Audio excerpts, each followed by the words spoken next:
نئی سیریز کے ساتھ آپ کی خدمت میں حاضر ہوں۔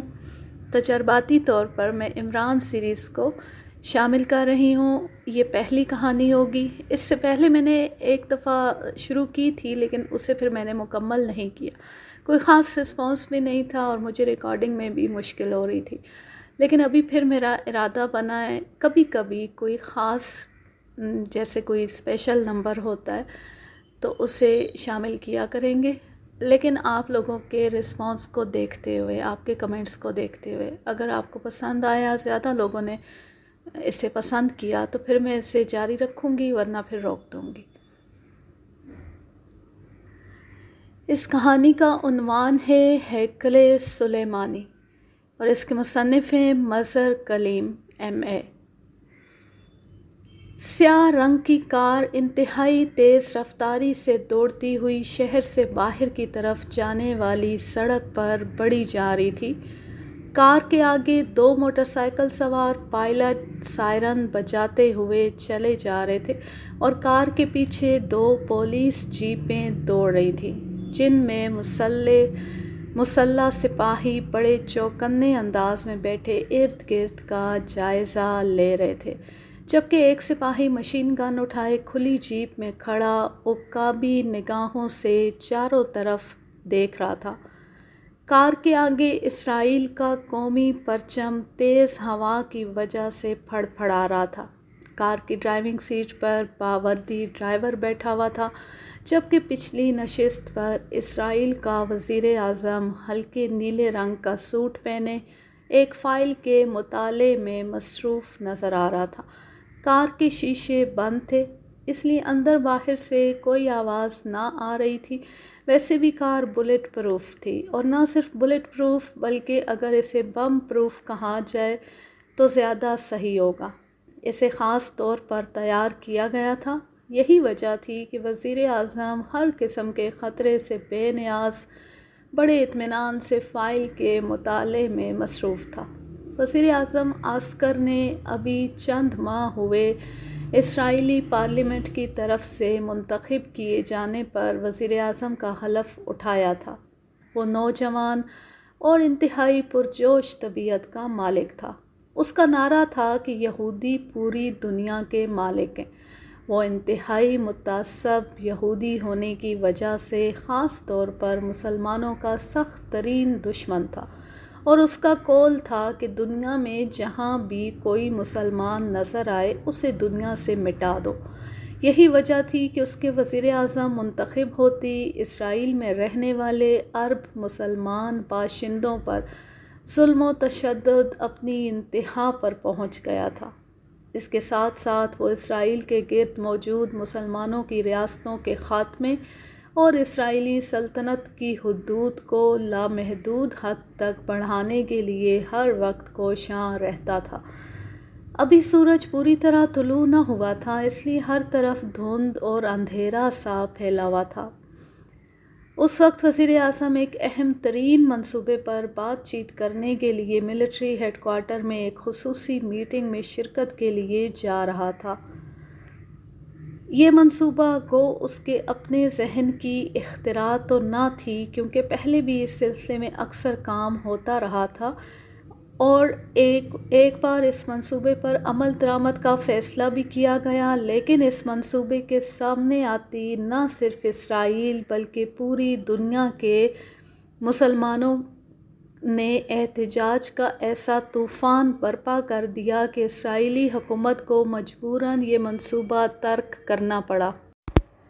لیکن عسکر ایسا آدمی تھا جو ایک بار قدم اٹھا کر واپس پلٹنا جانتا ہی نہ تھا، اس لیے برسر اقتدار آتے ہی اس نے نہ صرف اس منصوبے پر کام شروع کر دیا بلکہ اس نے یہ فیصلہ کر لیا تھا کہ اسے ہر قیمت پر پورا کیا جائے گا۔ چنانچہ وہی ہوا۔ اس فیصلے کے منظر عام پر آتے ہی ایک بار پھر پوری دنیا کے مسلمانوں نے زبردست احتجاج شروع کر دیا، حتیٰ کہ اقوام متحدہ میں بھی اس پر زور و شور سے قراردادیں منظور کی گئیں۔ اسرائیل میں رہنے والے عربوں نے بھی شدید رد عمل کا مظاہرہ کیا، لیکن عسکر اپنی بات پر ڈٹا رہا۔ اسرائیل کی سرپرست حکومت ایکرمیہ نے بھی اسے اس منصوبے کو ترک کرنے کے لیے کہا، لیکن اس نے ایکرمیہ میں موجود انتہائی طاقتور یہودی لابی کو استعمال کرکے حکومت ایکرمیہ کو یہ دھمکی دی کہ اگر اس نے اس منصوبے کو ترک کرنے کے لیے اسرائیل پر دباؤ ڈالا تو یہودی ایکرمیہ کے بینکوں اور تمام مالیاتی اداروں سے اپنی رقومات نکال کر ایکرمیہ کو معاشی طور پر بالکل مفلوج کر دیں گے۔ یہ دھمکی کارگر رہی اور حکومت ایکرمیہ نے نہ صرف دباؤ ختم کر دیا بلکہ اس نے اقوام متحدہ میں بھی اسرائیل کی کھل کر حمایت کی اور اس کے خلاف پاس ہونے والی قراردادوں کو ویٹو کر دیا۔ اس پر پوری دنیا میں موجود یہودیوں نے بڑے جشن منائے اور آسکر کو اپنا یہ خواب اب بالکل حقیقت کے قریب معلوم ہو رہا تھا۔ آج وہ مخصوص میٹنگ میں اس سلسلے میں فائنل اقدامات کی تفصیل طے کرنے جا رہا تھا۔ کار ایک بائی روڈ پر مڑ کر ایک آئینی گیٹ کے درمیان سے گزر کر فوجی علاقے میں داخل ہو گئی اور چند ہی لمحوں بعد ایک خاکی رنگ کی عمارت کے سامنے جا کر رک گئی۔ وہاں موجود مسلح سپاہیوں نے ایڑیاں بجا کر وزیر اعظم کا استقبال کیا۔ برآمدے میں سیاہ رنگ کے سوٹ میں ملبوس ملٹری انٹیلیجنس کا انچارج کرنل کاسٹر کار کے رکتی تیزی سے سیڑھیاں اتر کر کار کے قریب آیا اور پھر اس نے کار کا دروازہ کھولا اور وزیر اعظم کے باہر آنے پر اسے بڑے احترام بھرے انداز میں باقاعدہ فوجی سیلیوٹ کیا۔ وزیر اعظم کے ہاتھ میں وہی فائل تھی جس کا مطالعہ وہ راستے میں کرتا آیا تھا۔ سب لوگ پہنچ چکے ہیں؟ یس سر، سب موجود ہیں۔ وزیر اعظم اس کی رہنمائی میں چلتا ہوا ایک ہال نما کمرے میں داخل ہوا جس کے درمیان میں رکھی ہوئی ایک بڑی میز کے گرد اس وقت 12 کے قریب آدمی موجود تھے، جبکہ درمیان میں 2 کرسیاں خالی تھیں۔ وزیر اعظم اور کرنل کاسٹر کے اندر داخل ہوتی میز کے گرد بیٹھے ہوئے سب افراد احتراماً کھڑے ہو گئے اور وزیر اعظم انہیں بیٹھنے کا اشارہ کر کے ایک اونچی نشست والی کرسی پر بیٹھ گیا۔ ساتھ والی کرسی پر کرنل کاسٹر بیٹھ گیا اور اس نے بیٹھتے ہوئے ہاتھ کا اشارہ کیا تو دروازے کے ساتھ کھڑے ہوئے 2 مسلح گارڈ تیزی سے باہر نکل گئے اور دروازہ بند ہو گیا۔ اس کے ساتھ ہی اس کے اوپر لگا ہوا سرخ رنگ کا بلب روشن ہو گیا۔ وزیر اعظم بڑے غور سے میٹنگ میں شریک ہر شخص کا چہرہ دیکھتا رہا۔ اس وقت میز پر اسرائیل کی تمام سیکرٹ اور اسپیشل سروسز کے سربراہ موجود تھے۔ میٹنگ کی کارروائی شروع کی جائے، وزیر اعظم آسکر نے کہا اور کرنل کاسٹر نے سر ہلا دیا۔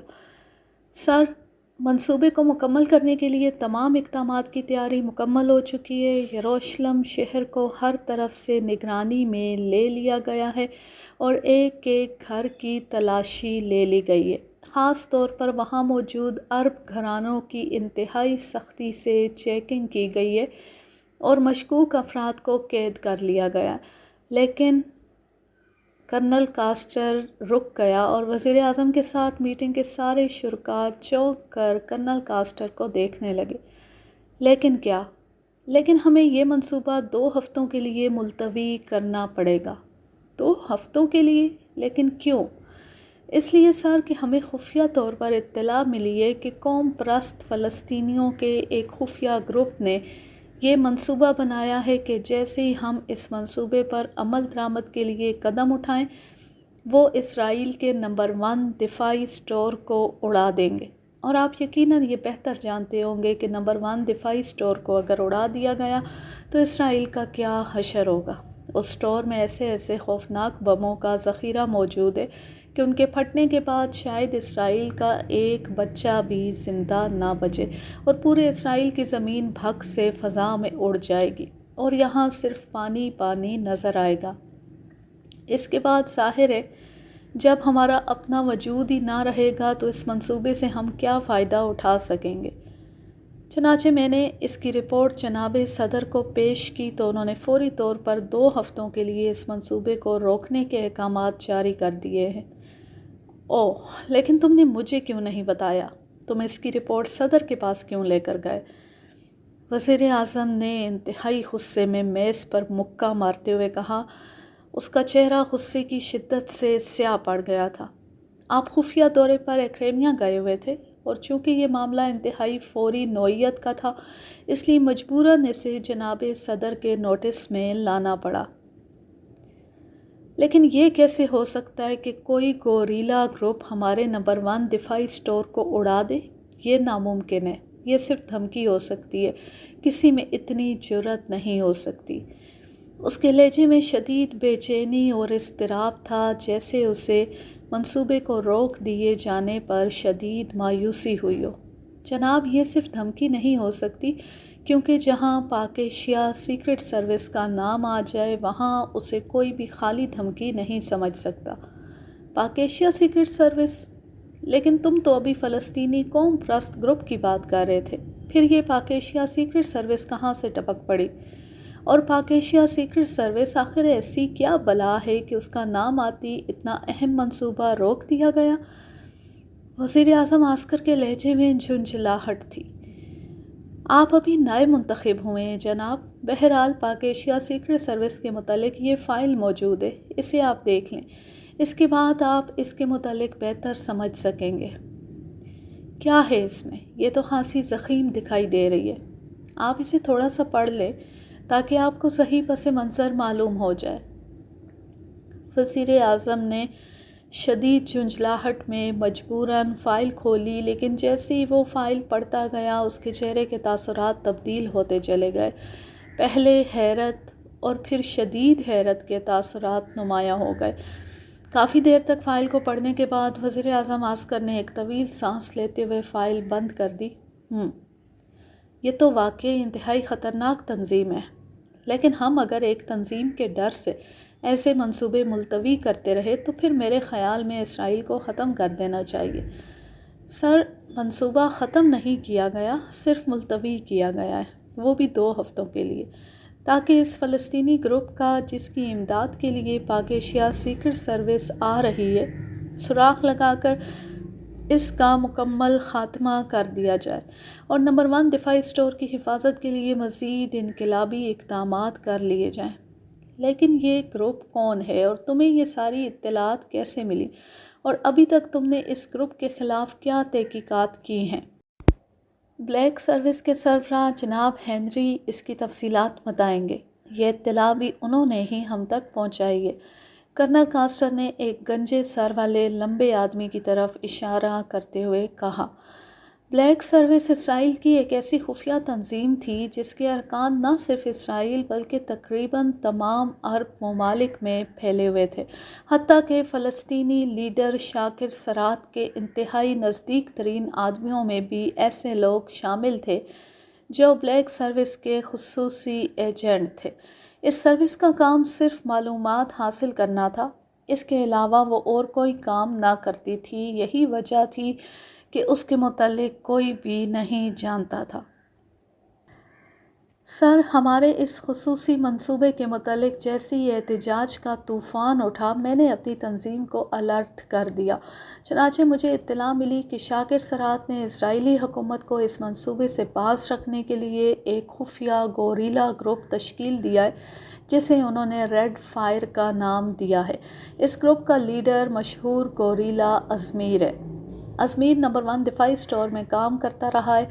جب اس کا پتہ چلا تو اسے گرفتار کر لیا گیا تھا، لیکن وہ فرار ہو گیا اور پھر آج تک بے پناہ تلاش کے باوجود اس کا پتہ نہ چل سکا۔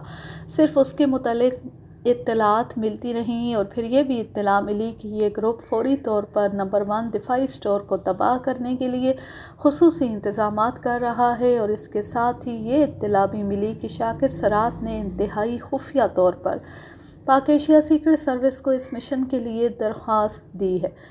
ابھی یہ علم نہیں ہو سکا کہ کیا پاک ایشیا سیکرٹ سروس اس مشن پر کام کرنے کے لیے آمادہ ہوئی ہے یا نہیں۔ بہرحال ہمارے مخبر کو یقین ہے کہ پاک ایشیا سیکرٹ سروس لازماً کام کرے گی، کیونکہ ہمارے اس منصوبے کے خلاف سب سے زیادہ رد عمل پاک ایشیا میں ہی ظاہر ہوا ہے، اور جنرل اسمبلی میں بھی اس منصوبے کو رکوانے کے لیے پاک ایشیائی سب سے آگے ہے۔ پھر تو واقعی اس گروپ کا خاتمہ منصوبے کے مکمل ہونے سے پہلے ضروری ہے، لیکن 2 ہفتوں کی مدت بے حد زیادہ ہے۔ اس طرح عالمی دباؤ ہم پر اور زیادہ بڑھ جائے گا۔ میں آپ لوگوں کو زیادہ سے زیادہ 3 روز دے سکتا ہوں۔ 3 روز بعد چاہے 1 سٹور کیا 10 سٹور اڑا دیے جائیں، یہ منصوبہ ہر صورت میں مکمل کر دیا جائے گا۔ سٹور بعد میں بھی بنائے جا سکتے ہیں، لیکن ایسے منصوبے روز مکمل نہیں کیے جا سکتے، یہ صدیوں کے خواب ہوتے ہیں۔ وزیر اعظم نے فیصلہ کن لہجے میں کہا، سر میں کرنل کاسٹر نے کچھ کہنا چاہا، میں کچھ سننا نہیں چاہتا۔ 3 روز، صرف 3 روز باقی ہیں۔ صدر مملکت سے میں خود بات کر لوں گا، تم ان کی فکر نہ کرو۔ ٹھیک ہے سر، جیسے آپ کا حکم۔ اب 3 روز بعد میٹنگ ہوگی اور اسی روز ہم فیصلہ کن اقدام کریں گے۔ بائے بائے، وزیر اعظم نے کہا اور اٹھ کر تیز تیز قدم اٹھاتے وہ بیرونی دروازے کی طرف بڑھ گیا۔ منظر تبدیل ہوتا ہے۔ ٹیلی فون کی گھنٹی بجتی، میز کے پیچھے بیٹھے ہوئے ایک لمبے تڑنگے اور ٹھوس جسم کے مالک ادھیڑ عمر عرب نے ہاتھ بڑھا کر ریسیور اٹھا لیا۔ یس چیف آف ریڈ فائر۔ یہ ادھیڑ عمر عرب مشہور فلسطینی گوریلا حارث تھا۔ نمبر 5 بول رہا ہوں جناب۔ وزیر اعظم عسکر نے صرف 3 روز کے لیے منصوبہ ملتوی کیا ہے۔ اس کا کہنا ہے کہ وہ خود صدر مملکت سے بات کرے گا اور مجھے یقین ہے کہ صدر مملکت اس کی بات نہیں ٹالیں گے۔ اوہ، 3 دن تو بہت کم ہے۔ 3 دن میں تو پاک ایشیا سیکرٹ سروس سے بات چیت بھی مکمل نہیں ہو سکتی۔ وزیر اعظم اب کہاں ہیں؟ وہ ملٹری انٹیلیجنس ہیڈ کوارٹر سے واپس اپنے دفتر جا رہا ہے۔ ابھی وہ کار میں بیٹھ رہا ہے۔ تم اس میٹنگ میں شامل تھے؟ یس سر، وہاں پاک ایشیا سیکرٹ سروس کی بات بھی ہوئی ہے۔ بلیک سروس کے چیف نے رپورٹ دی ہے، حالانکہ پاک ایشیا سیکرٹ سروس والی اطلاع انتہائی خفیہ تھی۔ ٹھیک ہے، میں وزیر اعظم کا ابھی بندوبست کرتا ہوں تاکہ وہ 2 ہفتے کسی سے بات کرنے کے قابل بھی نہ رہے۔ تم بلیک سروس کے سربراہ کو ٹٹول کر کسی طرح ہم میں موجود غدار کا پتہ لگاؤ۔ بائے بائے، حارث نے کہا اور جلدی سے ہاتھ بڑھا کر ریسیور کریڈل پر رکھ دیا اور میز کی دراز کھول کر اس نے ایک ٹرانسمیٹر باہر نکال لیا اور تیزی سے اس پر ایک فریکوینسی سیٹ کرنے لگا۔ چند لمحوں بعد اس نے بٹن آن کر دیا۔ Hello hello, chief of red fire calling, over. اس نے کرخت لہجے میں بار بار یہ فقرہ دہرانا شروع کیا۔ یس فائر گروپ، اوور۔ چند لمحوں بعد دوسری طرف سے ایک باریک سی آواز سنائی دی۔ وزیر اعظم عسکر اپنی مخصوص کار میں ملٹری انٹیلیجنس کے ہیڈ کوارٹر سے اپنے دفتر جا رہا ہے۔ صرف رسمی سے حفاظتی انتظامات ہوں گے۔ اس پر حملہ کرو اور اسے اتنا زخمی کر دو کہ وہ 2-3 ہفتے اسپتال سے فارغ نہ ہو سکے۔ اوور۔ لیکن باس، اس کی کار تو انتہائی ٹھوس ہے، اس پر بم، گولی، کوئی چیز اثر نہیں کرتی۔ اوور۔ پوری کار اغوا کر لو، بس اسے قتل نہیں کرنا، صرف شدید زخمی کرنا ہے، چاہے تمہارا پورا گروپ ہی کیوں نہ کام آ جائے۔ یس سر، حکم کی تعمیل ہوگی۔ مجھے رپورٹ دینا، اوور اینڈ آل۔ اس نے ٹرانسمیٹر آف کر کے نئی فریکوینسی سیٹ کرنا شروع کر دی۔ Hello, Haris speaking, over. Yes طالع اسپیکنگ۔ جناب میں حارث بول رہا ہوں، پاک ایشیا سیکرٹ سروس کے متعلق کوئی اطلاع ہو تو بتائیں۔ چیف ان سے بات چیت کرنے خفیہ دورے پر گئے ہوئے ہیں، ابھی ان کی طرف سے کوئی اطلاع نہیں ملی۔ کیوں، کیا بات ہے؟ جناب ہم نے دفاعی سٹور نمبر 1 اڑانے کی اطلاع انتہائی خفیہ طور پر حکومت کے اعلیٰ حلقوں میں پہنچائی تھی، جس سے وہ بری طرح گھبرا گئے اور انہوں نے صدر مملکت کو رپورٹ دے کر 2 ہفتوں کے لیے ہیکل مشن ملتوی کر دیا تھا، لیکن آج وزیر اعظم نے اعلیٰ سطحی میٹنگ میں 2 ہفتوں کی مدت منسوخ کر کے صرف 3 دن کے لیے اسے ملتوی کیا ہے۔ اس کے ساتھ ہی انہیں کسی نے یہ اطلاع بھی دی ہے کہ ہم پاک ایشیا سیکرٹ سروس کی خدمات حاصل کر رہے ہیں۔ اوہ، یہ تو بہت برا ہوا۔ 3 دن تو بہت کم ہے۔ اتنی کم مدت میں تو پاک ایشیا سیکرٹ سروس سے بات بھی نہ ہو سکے گی، اور اگر منصوبے پر عمل مکمل ہو گیا تو پھر سب کچھ ختم ہو جائے گا۔ اس کا کوئی حل نکالو حارث۔ طالع نے جو چیف شاکر سرات کا نمبر 2 تھا۔ انتہائی تشویش بھرے لہجے میں کہا، مجھے اس کا احساس تھا جناب، اسی لیے میں نے فائر گروپ کو حکم دے دیا ہے کہ وہ وزیر اعظم کو کسی نہ کسی طرح اتنا زخمی کر دیں کہ وہ 2-3 ہفتوں کے لیے ہسپتال سے باہر نہ نکل سکے۔ وزیر اعظم پر حملہ ناممکن۔ آج کل تو وہ لوگ بے حد ہوشیار ہیں۔ وزیر اعظم کی کار کی بناوٹ ایسی ہے کہ اس پر کوئی چیز اثر نہیں کرتی، اور پھر حملہ ہوتی وہ کار کے اندر سے ہنگامی اسکواڈ طلب کر لیں گے۔ کوئی اور طریقہ سوچو۔ جناب اب تو میں حکم دے چکا ہوں، اب اس کا نتیجہ نکلنے پر ہی کچھ اور سوچوں گا۔ آپ چیف کو پیغام بھیجیں کہ جلد از جلد کچھ کرے۔ ٹھیک ہے، ضرور کچھ کرو، میں ابھی چیف سے بات کرتا ہوں۔ Over and all. حارث نے ٹرانسمیٹر آف کر دیا۔ اس کے چہرے پر شدید پریشانی کے آثار تھے۔ تالے نے اسے یہ بتا کر کہ ہنگامی اسکواڈ کو فوری طور پر کار کے اندر سے بلایا جا سکتا ہے، شدید پریشان کر دیا تھا۔ اس کے متعلق وہ جانتا تھا کہ یہ اسکواڈ انتہائی تیز رفتار ہیلی کاپٹروں میں آتے ہیں، اس لیے اب فائر گروپ کا بچ نکلنا ناممکن نظر آ رہا تھا۔ اگر اسے ہنگامی اسکواڈ کے متعلق ذرا بھی شبہ ہوتا تو وہ کم از کم فائر گروپ کو اس مشن کا حکم نہ دیتا، لیکن اب کیا ہو سکتا تھا؟ تیر کمان سے نکل چکا تھا۔ منظر تبدیل ہوتا ہے۔ عمران ڈرائنگ روم میں بچھے ہوئے قالین پر سر کے بل کھڑا اپنی مخصوص ورزش میں مصروف تھا کہ قریب پڑے ہوئے ٹیلی فون کی گھنٹی بج اٹھی۔ عمران نے اسی طرح الٹا کھڑے کھڑے ہاتھ اونچا کیا اور تپائی پر سے ریسیور اٹھا کر کانوں سے لگا لیا۔ عمران علی اسپیکنگ، عمران نے بھنچے بھنچے لہجے میں کہا، کیونکہ الٹا ہونے کی وجہ سے اس کی گردن پر خاصا دباؤ پڑ رہا تھا۔ عمران علی؟ کیا نام کی ترتیب بدل لی ہے؟ پہلے تو تمہارا نام علی عمران تھا۔ دوسری طرف سے سر سلطان کی حیرت بھری آواز سنائی دی۔ ابھی تو صرف نام کی ترتیب ہی الٹی ہے، ورنہ میں جس طرح الٹا کھڑا ہوں اس طرح تو عمران کی بجائے مجھے نارمے کہنا چاہیے۔ عمران نے بڑے فلسفیانہ انداز میں کہا۔ اس بار اس نے عمران کے حرفوں کی ترتیب الٹ دی تھی۔ اوہ اچھا میں سمجھ گیا، تم اپنی مخصوص ورزش کر رہے ہوگے۔ فوراً ورزش ختم کر کے میرے پاس کوٹھی آ جاؤ۔ ہمارے محترم فلسطینی لیڈر جناب شاکر سرات صاحب یہاں میرے پاس موجود ہیں اور تم سے فوراً ملنا چاہتے ہیں۔ سوری، آپ کو معلوم ہے کہ یہ میرا ورزش کا وقت ہے۔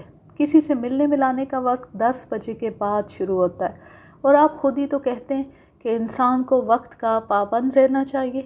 عمران نے ٹکا سا جواب دیتے ہوئے کہا، ٹھیک ہے، تم جس وقت جی چاہے آ جانا، بس یہی ہوگا کہ میں محترم مہمان کے سامنے شرمندہ ہو جاؤں گا۔ تم اگر یہی چاہتے ہو تو ٹھیک ہے، سر سلطان نے کہا اور رابطہ ختم کر دیا۔ کمال ہے، ورزش میں کرتا ہوں، ذہن سر سلطان کا کھلتا جا رہا ہے، اب انہیں نفسیاتی داؤ پیچ بھی آ گئے ہیں، عمران نے بڑبڑاتے ہوئے کہا، اور ریسیور واپس تپائی پر رکھ کر وہ اچھل کر سیدھا کھڑا ہو گیا۔ ظاہر ہے اب تو جانا ہی پڑے گا، سر سلطان نے بات ہی ایسی کہی تھی، اور پھر شاکر سرات کی یہاں اچانک موجودگی سے ظاہر تھا کہ معاملہ کچھ ضرورت سے زیادہ ہی سیریس ہے۔ یہی سوچتا ہوا وہ باتھ روم کی طرف بڑھ گیا۔ تھوڑی دیر بعد عمران نہا دھو کر اور کپڑے بدل کر باہر آ گیا، البتہ اس نے وہی اپنا مخصوص ٹیکنی کلر لباس پہن رکھا تھا۔ اسی لمحے سلیمان ٹرالی دھکیلتا ہوا اندر داخل ہوا۔ ٹرالی پر ناشتے کا سامان تھا۔ ارے آپ تو کہیں جانے کے لیے تیار کھڑے ہیں، ناشتہ نہیں کرنا؟ یہ ناشتہ ہے؟ تمہیں معلوم ہے کہ سر سلطان کے ہاں کیسا ناشتہ ہوتا ہے؟ بھرپور۔ اور تم 2 سلائس اور 1 انڈا بنا کر لے آئے ہو اور کہہ رہے ہو کہ ناشتہ کر لو۔ اس ناشتے سے تو ایک چڑیا بھی مطمئن نہیں ہو سکتی۔ عمران نے سلیمان کو چڑھاتے ہوئے کہا۔ بالکل جناب، بالکل، بلکہ بہت بہت شکریہ، سلیمان نے خلاف توقع بڑے فرما بردارانہ لہجے میں کہا اور جلدی سے چائے کی پیالی تیار کرنا شروع کر دی۔ کیا بات ہے، آج ضرورت سے زیادہ ہی سعادت مند بن رہے ہو۔ آپ نے ناشتے سے انکار کر کے میرا بہت بڑا مسئلہ حل کر دیا۔ اللہ آپ کو جزائے خیر دے۔ میں پہلے ڈبل ناشتہ کر چکا ہوں، لیکن کچھ تشنگی ابھی باقی تھی، اور میں سوچ رہا تھا کہ اب پھر سے ناشتہ کون بنائے۔ سلمان نے بڑے مطمئن انداز میں کہا اور پھر عمران کی جگہ صوفے پر اکڑ کر بیٹھ گیا اور تیزی سے عمران والا ناشتہ خود کرنا شروع کر دیا۔ ارے رکو رکو! عمران تیزی سے انڈے کی طرف جھپٹا، لیکن سلیمان نے جلدی سے انڈا اٹھا کر منہ میں ڈال لیا۔ سلائس وہ پہلے ہی آدھا کھا چکا تھا۔ ارے اگر سر سلطان ناشتہ کر چکے ہوئے تو؟ عمران نے رو دینے والے لہجے میں کہا۔ تو اور بھی زیادہ اچھا ہوگا۔ آپ کو سلیمان کے ناشتے کی قدر و قیمت تو معلوم ہوگی، اور کہو اسے چڑیا کا ناشتہ۔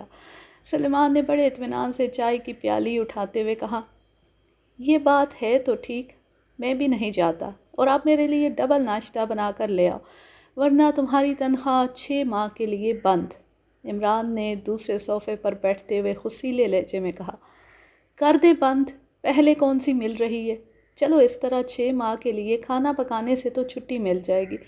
میرا کیا ہے، میں تو کسی بھی ہوٹل میں جا کر کھا سکتا ہوں۔ ہر ہوٹل کا باورچی اپنا یار ہے، جو مال اس نے اپنے لیے علیحدہ بنا کر رکھا ہوتا ہے اس میں سے حصہ مل جایا کرے گا۔ سلیمان نے عمران کی دھمکی کی پرواہ نہ کرتے ہوئے کہا، اور پھر اس سے پہلے کہ عمران کوئی جواب دیتا ٹیلی فون کی گھنٹی بج اٹھی۔ عمران نے ہاتھ بڑھا کر ریسیور اٹھا لیا۔ حال کا علی عمران اور مستقبل کا باورچی سلیمان بول رہا ہوں۔ تم حال مستقبل چھوڑو اور جلدی سے میرے پاس پہنچ جاؤ، میں انتظار کر رہا ہوں۔ دوسری طرف سے سر سلطان نے انتہائی کرخت لہجے میں کہا، اور اس کے ساتھ ہی رابطہ ختم ہو گیا۔ عمران نے ایک طویل سانس لیتے ہوئے ریسیور کریڈل پر رکھا اور اٹھ کھڑا ہوا۔ کمال ہے، آج کا دن ہی کچھ ایسا ہے، سبھی کھانے کو دوڑ رہے ہیں، ایک میں ہوں جسے ناشتہ بھی میسر نہیں آ رہا۔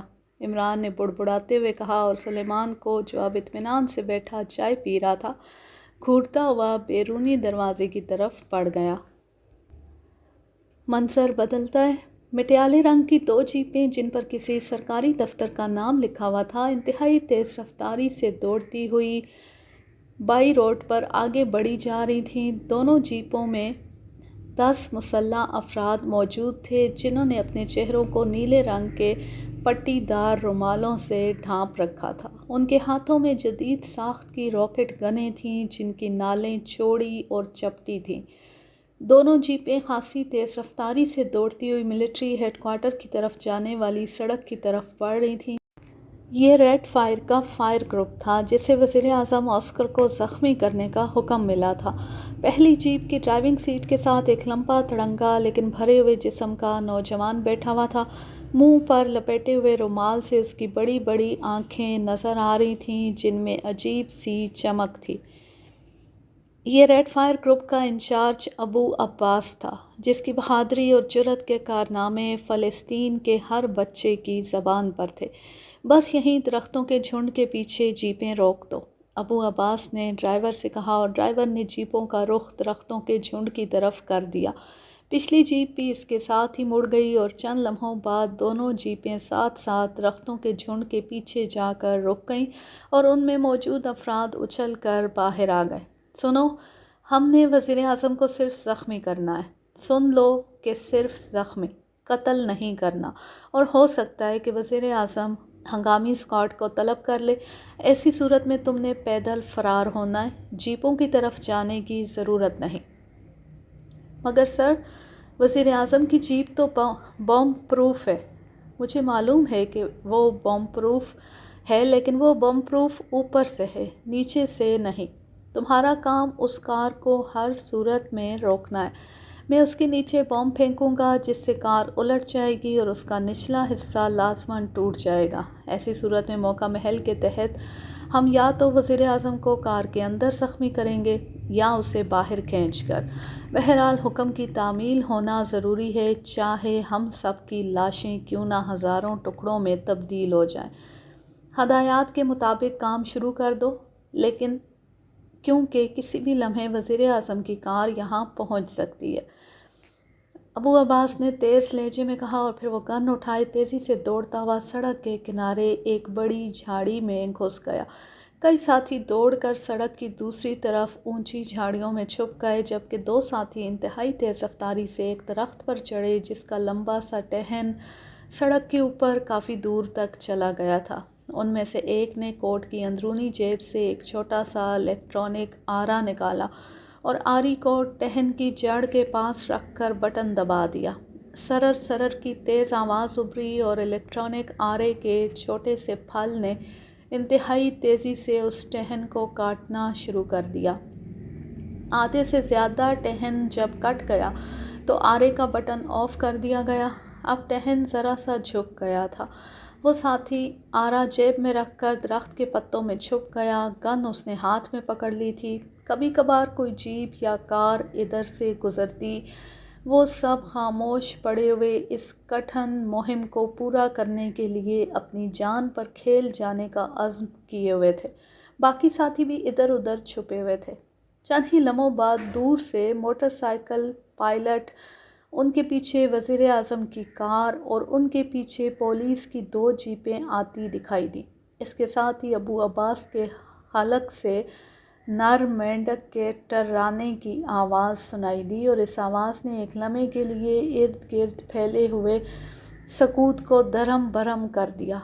اس کے بعد پھر وہی گہری خاموشی طاری ہو گئی۔ البتہ اب موٹر سائیکلوں کی دور سے آتی ہوئی آواز فضا میں ہلکا سا ارتعاش پیدا کر رہی تھی۔ نر مینڈک کے ٹھہرانے کی آواز ایکشن کے لیے تیار ہونے کا مخصوص کاشن تھا۔ اس لیے اس آواز کے سنتی فائر گروپ کا ہر شخص الرٹ ہو گیا۔ پائلٹ موٹر سائیکلیں اب خاصی قریب آ چکی تھیں۔ آرے سے ٹہنے کو کاٹنے والے گن بغل سے لٹکا کر دونوں ہاتھ کٹی ہوئی جگہ پر رکھ دیے تھے۔ پھر جیسی موٹر سائیکلیں قریب آئیں، ابو عباس کے حلق سے جھینگے جیسی آواز نکلی اور اس کے ساتھ ہی فضا راکٹوں کے پھٹنے کے خوفناک دھماکوں سے گونج اٹھی۔ دونوں موٹر سائیکل سوار پائلٹ راکٹوں کی زد میں آ کر موٹر سائیکلوں سمیت فضا میں اڑتے ہوئے دور جا گرے اور اس کے ساتھ ہی سڑک پر جھکا ہوا ٹہن مہیب آواز کے ساتھ ایک زوردار دھماکے سے سڑک پر گرا اور وزیر اعظم کی تیزی سے دوڑتی ہوئی کار پوری رفتار سے اس ٹہن سے ٹکرا کر ابو عباس کی طرف مڑ گئی۔ جیپوں میں سے اب بے تحاشا فائرنگ شروع ہو گئی، لیکن دوسرے لمحے کار پر مختلف اطراف سے راکٹوں کی بارش شروع ہو گئی اور اس کے ساتھ ہی دونوں جیپیں بھی راکٹوں کی زد میں آ کر پرزے پرزے ہو کر بکھر گئیں اور ان میں موجود سپاہیوں کے پر خچے اڑ گئے۔ البتہ جو سپاہی پہلے ہی چھلانگ لگا کر سڑک پر گرے تھے انہیں بھی ایک راکٹ چاٹ گیا۔ وزیر اعظم کی کار اب رک گئی تھی۔ ڈرائیور اور وزیر اعظم دونوں اندر بیٹھے ہوئے شیشوں میں نظر آ رہے تھے۔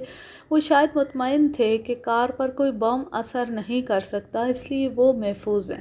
ابو عباس سانپ کی سی تیزی سے جھاڑی سے رینگتا ہوا نکلا اور انتہائی تیز رفتاری سے آگے بڑھتا ہوا کار کی سائیڈ کی طرف بڑھا۔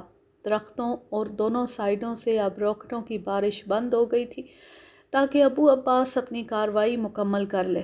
ابو عباس نے ابھی آدھا راستہ ہی طے کیا تھا کہ یک لخت آسمان پر دور سے جنگی ہیلی کاپٹروں کی تیز گونج سنائی دی اور اس آواز کے سنتے ہی ابو عباس کا ہاتھ بجلی کی سی تیزی سے جیب سے نکلا اور دوسرے لمحے ایک گولا سا تیزی سے لڑھکتا ہوا کار کے نیچے پہنچ گیا۔ ابو عباس نے اسے صرف اتنے زور سے لڑکایا تھا کہ وہ کار کے نیچے پہنچ کر رک جائے۔ اگر اس کا اندازہ ذرا بھی غلط ہو جاتا تو بم کار کے نیچے سے لڑھکتا ہوا نکل کر دوسری طرف چلا جاتا اور اس طرح سارا مشن ہی فیل ہو جاتا۔ اس کا اندازہ درست ثابت ہوا اور بم کار کے نیچے جا کر رک گیا۔ اس کے ساتھ ہی ابو عباس نے اٹھ کر بجلی کی سی تیزی سے جھاڑیوں کی طرف چھلانگ لگا دی اور بم کا خوفناک دھماکہ ہوا اور وزیر اعظم کی کار یوں فضا میں 5 فٹ تک اچھلی جیسے کسی طاقتور دیو نے اسے زمین سے فضا میں اچھال دیا۔ اس کے ساتھ ہی ایک راکٹ کار سے ٹکرایا اور کار خوفناک دھماکے سے الٹ کر سڑک کی دوسری سائیڈ پر جا گری اور پھر اس نے کئی قلابازیاں کھائیں اور دوسری سائیڈ کے ایک درخت سے ٹکرا کر رک گئی، لیکن اب وہ پہلو کے بل گری ہوئی تھی۔ اسی لمحے آسمان سے ہیلی کاپٹروں سے بموں اور مشین گنوں کی گولیوں کی زبردست بوچھاڑ شروع ہو گئی۔ ابو عباس کے ساتھیوں نے اب اپنی گنوں کا رخ آسمان کی طرف کیا اور پھر وہ فائر کر کے تیزی سے اپنی جگہ سے کھسک جاتے۔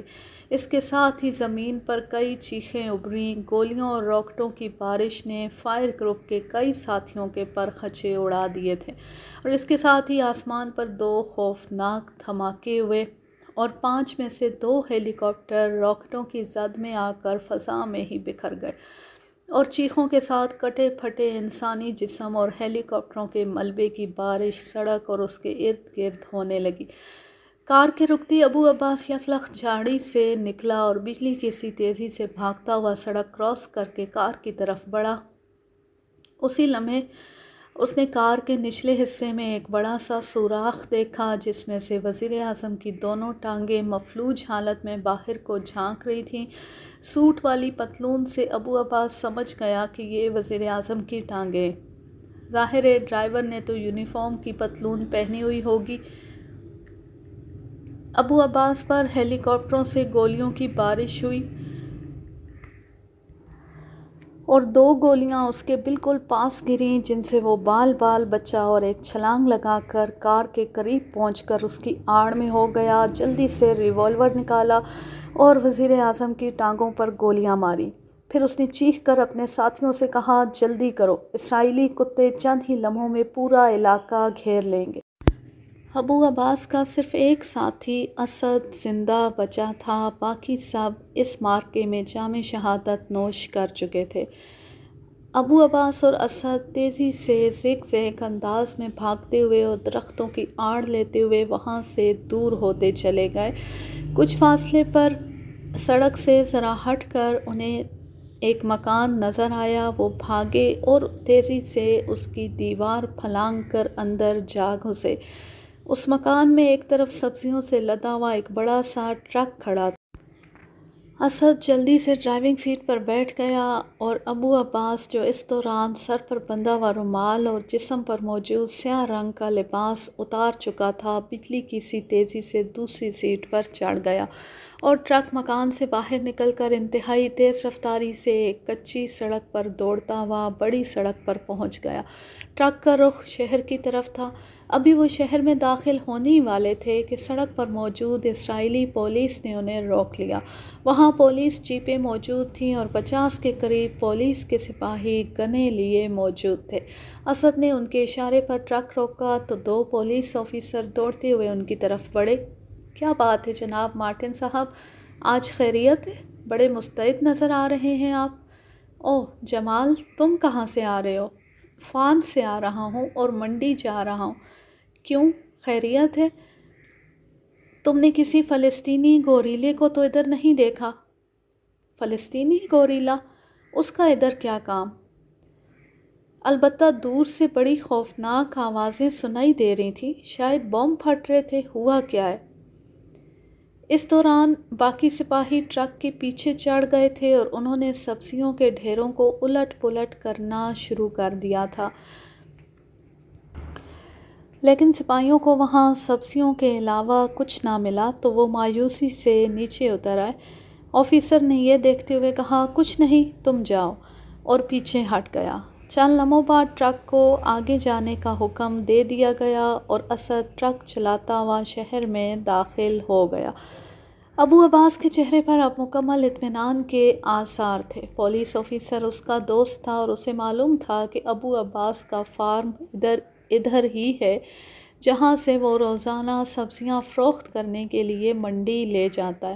ابو عباس کا دوسرا روپ جمال تھا جو سبزیوں کے فارم کا مالک تھا، اور اس روپ میں وہ فلسطینی گوریلوں کے خلاف پولیس کی مخبری کا کام کرتا تھا۔ اس طرح پولیس والوں کے ساتھ نہ صرف اس کی دوستی تھی بلکہ وہ اس پر مکمل اعتماد بھی کرتے تھے۔ اب یہ بات اور ہے کہ یہ مخبری اکثر لاشوں کی ہی ہوتی تھی یا پھر شکار کو پہلے ہی فرار کرا دیا جاتا تھا۔ ابو عباس نے یہ سب کچھ ذہن میں رکھ کر ہی پلاننگ کی تھی اور اپنے 9 ساتھیوں کی قربانی دے کر وہ بہرحال اپنے خوفناک مشن کو مکمل کر لینے میں کامیاب ہو چکا تھا، جو بظاہر ناممکن نظر آ رہا تھا۔ منظر بدلتا ہے۔ کیا میں ناشتے کے لیے حاضر ہو سکتا ہوں؟ عمران نے ڈرائنگ روم کے دروازے پر رک کر بڑے مؤدبانہ انداز میں کہا، آ جاؤ، ہم تمہارا ہی انتظار کر رہے ہیں۔ سر سلطان نے چونک کر دروازے کی طرف دیکھا۔ سر سلطان کے ساتھ والے صوفے پر مشہور فلسطینی لیڈر شاکر سرات بیٹھے ہوئے تھے۔ انہوں نے سر پر اپنا مخصوص رومال باندھا ہوا تھا۔ ان کی عقابی آنکھیں عمران پر جمی ہوئی تھیں، جو کمرے میں داخل ہو کر بڑے حیرت بھرے انداز میں صوفوں کے درمیان میں رکھی ہوئی میز کو گھور رہا تھا۔ خالی میز، میرے معدے کی طرح خالی، اس نے بڑبڑاتے ہوئے کہا۔ ان سے ملو عمران، یہ شاکر سرات صاحب ہیں، تم انہیں بخوبی جانتے ہو، اور سرات صاحب یہ علی عمران ہے، X2 کا خصوصی نمائندہ۔ جیسا کہ میں نے پہلے آپ کو تفصیل بتائی ہے، یہ بظاہر ایسی حرکتیں کرتا ہے، ورنہ دراصل X2 کی ناک اسی کی وجہ سے بلند ہے۔ آپ واقعی شکل و صورت سے بے حد ذہین لگ رہے ہیں، مجھے آپ سے مل کر بے حد خوشی ہوئی ہے، شاکر سرات نے مسکراتے ہوئے کہا۔ بھوک کی وجہ سے ذہین لگ رہا ہوں گا، کہتے ہیں کہ دانشوری کی بنیاد بھوک ہوتی ہے۔ بہرحال مجھے بھی آپ جیسے عظیم لیڈر سے بالمشافہ ملاقات پر انتہائی خوشی ہوئی ہے، عمران نے مسکراتے ہوئے جواب دیا، اور سر سلطان نے اطمینان کی ایک طویل سانس لی، لیکن ان کی آنکھوں میں حیرت کے تاثرات تھے۔ شاید انہیں عمران جیسے آدمی سے اس قسم کی گفتگو کی ہرگز توقع نہ تھی، اور نہ جانے اس خطرے کے پیش نظر انہوں نے شاکر سرات صاحب سے کیا کیا کچھ عمران کے متعلق کہا ہوگا۔ دیکھو عمران، معاملات انتہائی سنجیدہ ہیں۔ شاکر سرات صاحب انتہائی خفیہ دورے پر آئے ہیں، ہماری حکومت کو بھی باضابطہ طور پر ان کی آمد کی اطلاع نہیں ہے، البتہ صدر مملکت اور وزیر اعظم صاحب کو ذاتی طور پر علم ہے۔ سر سلطان نے عمران کو مزید سنجیدہ کرنے کے لیے باقاعدہ تمہید باندھتے ہوئے کہا، جناب، سلیمان کے معاملات بھی انتہائی سنجیدہ ہو چکے ہیں۔ ایک تو وہ پہلی چڑیا کے بچے جیسا ناشتہ لے آیا کرتا تھا، اور آج آپ کے فون آنے پر وہ ناشتہ وہ خود میرے سامنے بیٹھ کر اڑا گیا ہے، اور میری آنتیں سورہ اخلاص تو ایک طرف پوری 20 تراویح پڑھنے میں مصروف ہیں۔ عمران نے صوفے پر بیٹھتے ہوئے انتہائی سنجیدگی سے کہا، اور شاکر سرات صاحب نے ہونٹ بھینچ لیے۔ ان کی چمکتی ہوئی آنکھوں میں شدید حیرت کے تاثرات نمایاں ہو گئے تھے۔ وہ شاید عمران کی ٹائپ سمجھنے کی کوشش کر رہے تھے کہ جس نے سر سلطان کی اس قدر سنجیدہ فکرے کا ایسا جواب دیا تھا۔ تو ٹھیک ہے، تم پہلے ادھر ڈائننگ روم میں چلے جاؤ، میں ناشتے کا کہہ دیتا ہوں۔ جہاں ہم نے اتنا انتظار کیا ہے وہاں کچھ دیر اور کر لیں گے، سر سلطان نے قدرے ناراض لہجے میں کہا۔ ناشتے میں ملے گا کیا؟ جو بھی ہوگا مل جائے گا، بہرحال تمہارا پیٹ بھر جائے گا، سر سلطان نے بدستور خفا لہجے میں کہا۔ میرا پیٹ بھر گیا تو شاکر سرات صاحب نے مجھے ذہین سمجھنے سے انکار کر دینا ہے۔ میں ان جیسے عظیم لیڈر کی طرف سے ملا ہوا یہ سرٹیفکیٹ اتنی جلدی ضائع نہیں کرنا چاہتا، اس لیے آپ فرمائیں کیا حکم ہے؟ عمران نے یک لخت سنجیدہ ہوتے ہوئے کہا، اور شاکر سرات صاحب ایک بار پھر عمران کو گرگٹ کی طرح رنگ بدلتے دیکھ کر حیران رہ گئے، کیونکہ عمران کا چہرہ یک لخت چٹانوں کی طرح سنجیدہ ہو گیا تھا، لیکن وہ منہ سے کچھ نہ بولے، شاید وہ کم سے کم بات کرنے کے عادی تھے۔ شکریہ عمران، اس وقت پورے عالم اسلام میں انتہائی بے چینی اور اضطراب پھیلا ہوا ہے، کیونکہ اسرائیل نے اس بار حتمی فیصلہ کر لیا ہے کہ وہ مسلمانوں کے قبلہ اول بیت المقدس کو ہیکل سلیمانی میں تبدیل کر دے گا۔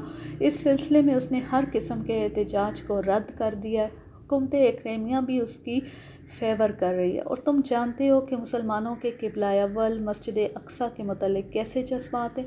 شاکر سرات صاحب نے بتایا ہے کہ اسرائیل کا منصوبہ یہ ہے کہ پورے بیت المقدس کو بموں سے اڑا کر صاف کر دیا جائے، پھر ان کی اپنی روایات کے مطابق اس پر ہیکل سلیمانی کو نئے سرے سے تعمیر کیا جائے گا۔ پوری دنیا کے یہودی اس خوفناک اور خطرناک منصوبے میں اسرائیل کا ساتھ دے رہے ہیں۔ ہیکل سلیمانی کا نقشہ تیار ہو چکا ہے، اور اسرائیل کسی بھی لمحے مسجد اقصیٰ کو بموں سے اڑا سکتا ہے۔ تم جانتے ہو اگر اسرائیل نے ایسی حرکت کر دی، جو کہ اس بار آثار نظر آ رہے ہیں کہ وہ ضرور حرکت کرے گا، تو ہو سکتا ہے پوری دنیا کے مسلمان آگ بھگولا ہو جائیں، اور پھر شاید ایسی خوفناک جنگوں کا سلسلہ شروع ہو جائے جس کا انجام پوری دنیا کی مکمل تباہی پر جا نکلے۔ سر سلطان نے انتہائی سنجیدہ لہجے میں تفصیل سے بتایا۔ ٹھیک ہے، میں اس بارے میں پوری دنیا کے مسلمانوں کے جذبات کو سمجھتا ہوں، لیکن کم از کم اس طرح یہ تو ہوگا کہ پوری دنیا کے مسلمان اسرائیل کے خلاف متحد ہو کر اٹھ کھڑے ہوں گے۔ آپ کی بات درست ہے جناب، لیکن ایک بات اور بھی ہمارے علم میں ہے۔ اسرائیل کی حکومت نے ایک پلان بنایا ہے کہ اگر مسلمانوں نے اس بارے میں زیادہ اشتعال دکھایا تو وہ دوسری عبادت گاہوں کو ایٹمی راکٹوں سے اڑا دیں گے، اور انہوں نے یہ فیصلہ کیا کہ مسجد اقصیٰ پر ہیکل سلیمانی کی تعمیر کے اس خوفناک منصوبے سے قبل اس منصوبے کا باقاعدہ اعلان کیا جائے گا، اور نمونے کے طور پر مسلمانوں کے دوسرے شہروں پر ہلکی طاقت کے بم بھی پھینکے جائیں گے۔ کریمیا اور روسیہ دونوں خفیہ طور پر اس کا ساتھ دینے کا باقاعدہ اعلان کر چکے ہیں۔ اس کا نتیجہ یہ ہوگا کہ اسرائیل کی بجائے پوری دنیا کے مسلمان ختم ہو جائیں گے، اور مسلمان دنیا کو اسرائیل، کریمیا اور روسیہ تینوں مل کر بانٹ لیں گے، اور پھر پوری دنیا میں مسلمانوں کا تعاقب کیا جائے گا اور ان کا آخری بچہ تک ہلاک کر دیا جائے گا۔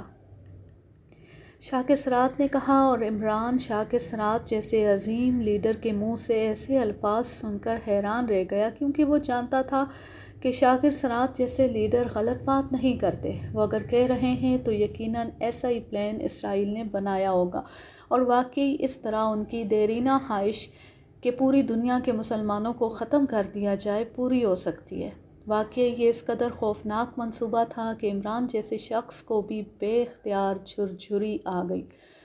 جناب، آپ جو کچھ فرما رہے ہیں مجھے یقین ہے کہ یہ سچ ہے، اور یہ اس قدر خوفناک منصوبہ ہے کہ شاید اس سے زیادہ خوفناک منصوبہ اور کوئی ہو ہی نہیں سکتا۔ لیکن آپ یہ فرمائیے کہ پاک ایشیا اس سلسلے میں کیا کر سکتا ہے، یا میں کیا خدمات سر انجام دے سکتا ہوں؟ آپ کو یقیناً علم ہوگا کہ اس سے قبل جناب ایکسٹو نے اپنی ٹیم اسرائیل بھیجی تھی، اور اسرائیلی آج تک ان کے لگائے ہوئے زخم چاٹ رہے ہیں۔ وہ کہانی بھی بہت دلچسپ ہے، اور اس کا نام ہے ناقابل تسخیر مجرم۔ انشاءاللہ میں وہ بھی کبھی آپ کو ضرور سناؤں گی۔ اسرائیلی اگر کسی سے خوفزدہ ہیں تو میرے خیال کے مطابق وہ صرف پاک ایشیا سیکرٹ سروس ہے۔ میں نے یہاں آنے سے قبل اپنے آدمیوں کے ذریعے حکومت اسرائیل تک ایک بات پہنچا دی ہے کہ فلسطینی گوریلا گروپ ہیکل سلیمانی کے منصوبے سے قبل ہی اسرائیل کا دفاعی اسٹور نمبر 1 تباہ کر دے گا، اور مجھے فوراً ہی رد عمل کا علم ہو گیا کہ حکومت اسرائیل نے 2 ہفتوں تک کے لیے یہ منصوبہ ملتوی کر دیا، ورنہ وہ کل اس پر عمل کرنے کا فیصلہ کر چکے تھے، اور یہ فیصلہ اسرائیلی صدر کا ہے۔ چونکہ اسرائیلی نو منتخب وزیر اعظم اوسکر انتہائی احمق اور جوشیلا نوجوان ہے، یہ منصوبہ بھی اسی کے ذہن کی پیداوار ہے۔ وہ آج اسرائیل پہنچ رہا ہے، اور مجھے یقین ہے کہ اس نے آتے ہی اسرائیلی صدر کے فیصلے کو بدل کر فوری طور پر منصوبے پر عمل درآمد کرا دینا ہے۔ لیکن ابھی چند لمحے پہلے خفیہ ٹرانسمیٹر پر میرے آدمیوں نے اطلاع دی ہے کہ اسرائیلی وزیر اعظم نے 2 ہفتوں کو بدل کر 3 روز تک منصوبے کو ملتوی کرنے کا فیصلہ کیا ہے، لیکن ہمارے ایک گروپ نے اپنی جانوں پر کھیل کر وزیر اعظم کو اس حد تک زخمی کر دیا ہے کہ وہ اب 2 ہفتے سے قبل ہسپتال سے نہیں نکل سکے گا۔ اس طرح ہمیں کم از کم 2 ہفتوں کی مہلت مل گئی ہے۔ گڈ شو، لیکن 2 ہفتوں کے بعد کیا ہوگا؟ میں یہاں اسی لیے آیا ہوں کہ ایکسٹو صاحب سے ملاقات کر کے انہیں اس بات پر آمادہ کروں کہ وہ اسرائیل میں کوئی ایسی کارروائی کریں جس سے وہ ہیکل سلیمانی کے منصوبے کو بھول جائیں اور اپنے دفاع میں لگ جائیں، اس طرح یہ منصوبہ ختم ہو جائے۔ سر سلطان صاحب نے فرمایا ہے کہ چونکہ میں سرکاری دورے پر نہیں آیا، اس لیے جناب ایکسٹو سے براہ راست ملاقات ناممکن ہے، البتہ انہوں نے آپ سے ملاقات کا بندوبست کیا، کیونکہ ان کے فرمان کے مطابق آپ کی بات جناب ایکسٹو نہیں ٹالتے۔ آپ کے ذہن میں ایسا کوئی منصوبہ ہے جسے پاک ایشیا سیکرٹ سروس سر انجام دے کر ہیکل سلیمانی والے منصوبے کا خاتمہ کرا سکے؟ ایک منصوبہ ہے تو صحیح، لیکن وہ بے حد مشکل بلکہ بظاہر ناممکن نظر آتا ہے۔ آپ فرمائیں تو صحیح۔ دیکھیں، بیت المقدس اور اسرائیلی حکومت نے قریب اسرائیلی دارالحکومت سے قریب موجود ایک ڈیم کا فاصلہ تقریباً 2 کلومیٹر ہے۔ اس طرح بیت المقدس اور اسرائیلی خفیہ دفاعی ایٹمی لیبارٹری، جس میں ان کا دفاعی اسٹور نمبر 1 ہے، اس کا فاصلہ بھی تقریباً 2 کلومیٹر ہے۔ یہ ڈیم ایسا ہے کہ اگر یہ تباہ ہو جائے تو اسرائیل معاشی طور پر یکسر نہ صرف تباہ ہو جائے گا بلکہ اس کا پانی پورے دارالحکومت کو بہا لے جائے گا۔ دارالحکومت کی زمین کے اوپر موجود ہر چیز تباہ ہو جائے گی۔ اس طرح دفاعی ایٹمی لیبارٹری اسرائیل کی شہرگاہ اگر یہ تباہ ہو جائے تو پہلی بات تو یہ ہے کہ اسرائیل کو ایسی لیبارٹری قائم کرنے کے لیے کم از کم 20-25 سال چاہیے، اور دوسری بات یہ ہے کہ اس میں موجود ایٹمی اسلحے کا اسٹور اگر تباہ ہو گیا تو پھر اسرائیل میں ایک بچہ بھی زندہ نہیں رہ سکتا۔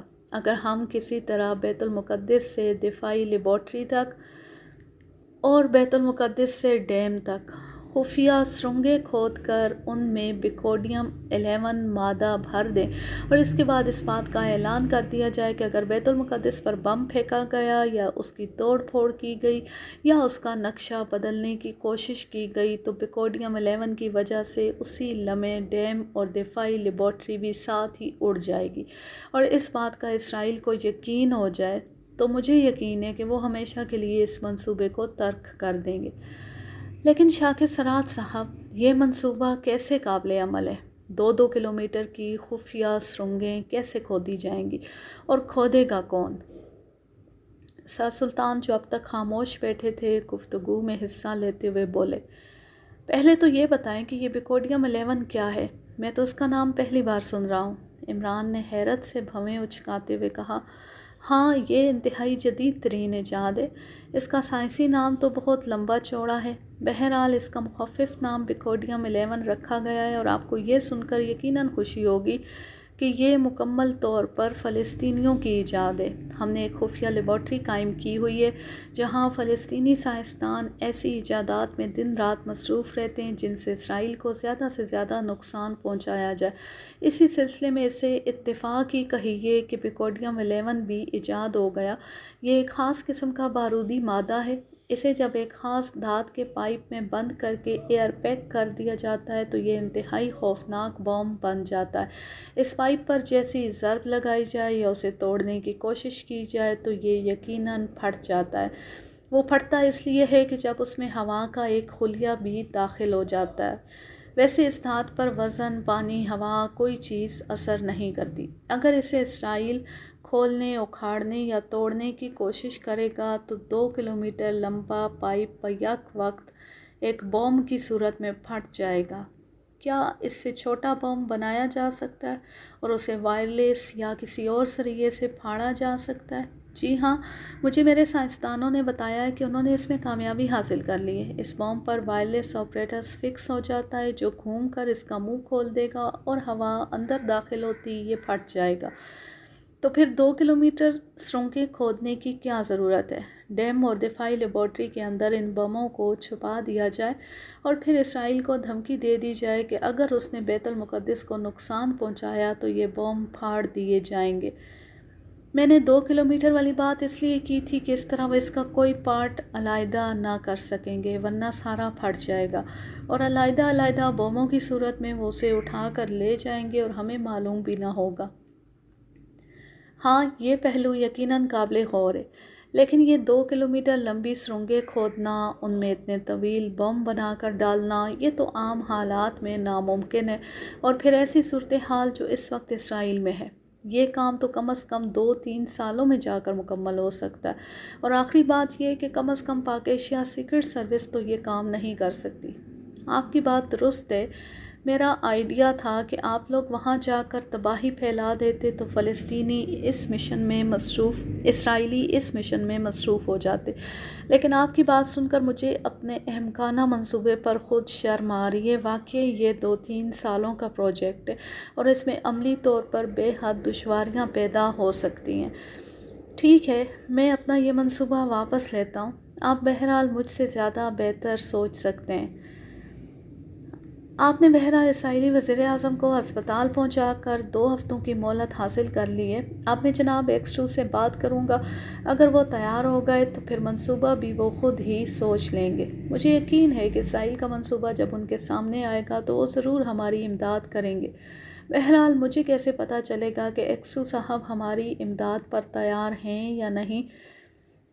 عمران، میری طرف سے بھی انہیں درخواست کر دینا کہ جناب شاکر صاحب نے اسرائیل کا جو خفیہ منصوبہ بتایا ہے اس نے مجھے بے چین کر دیا ہے۔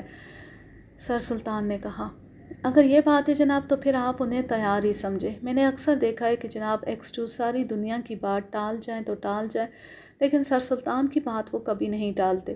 نہ جانے انہوں نے انہیں کیا گھول کر پلا رکھا ہے، شاید کوئی تعویذ تسخیر پلا رکھا ہے۔ سر سلطان ہنس پڑے، شاکر بھی مسکرا دیے، ان کے چہرے پر اطمینان کی جھلکیاں نمایاں ہو گئی تھیں۔ میری طرف سے خصوصی شکریہ ادا کر دیجیے، یہ ان کا عالم اسلام پر اور خصوصاً ہم فلسطینیوں پر احسان ہوگا کہ وہ اسرائیل کو اس خوفناک منصوبے سے باز رکھ سکیں۔ میری طرف سے انہیں مزید فرما دیجیے گا کہ اسرائیل میں ہر فلسطینی گوریلا ان کے حکم پر جان فدا کرنے کو اعزاز سمجھے گا، اور ضرورت کے وقت وہ ہمارے خصوصی گوریلا گروپ ریڈ فائر کے انچارج حارث سے رابطہ کر سکتے ہیں۔ حارث اور اس کے ساتھی فلسطینیوں کا فخر ہے۔ پہلے تو وہاں ابو نافع صاحب انچارج تھے، وہ شہید ہو گئے تھے۔ ہاں، ان کے بعد حارث کو انچارج بنایا گیا ہے اور گروپ کا نام عقاب سے بدل کر ریڈ فائر رکھ دیا گیا۔ حارث سے رابطے کا طریقہ بے حد آسان ہے۔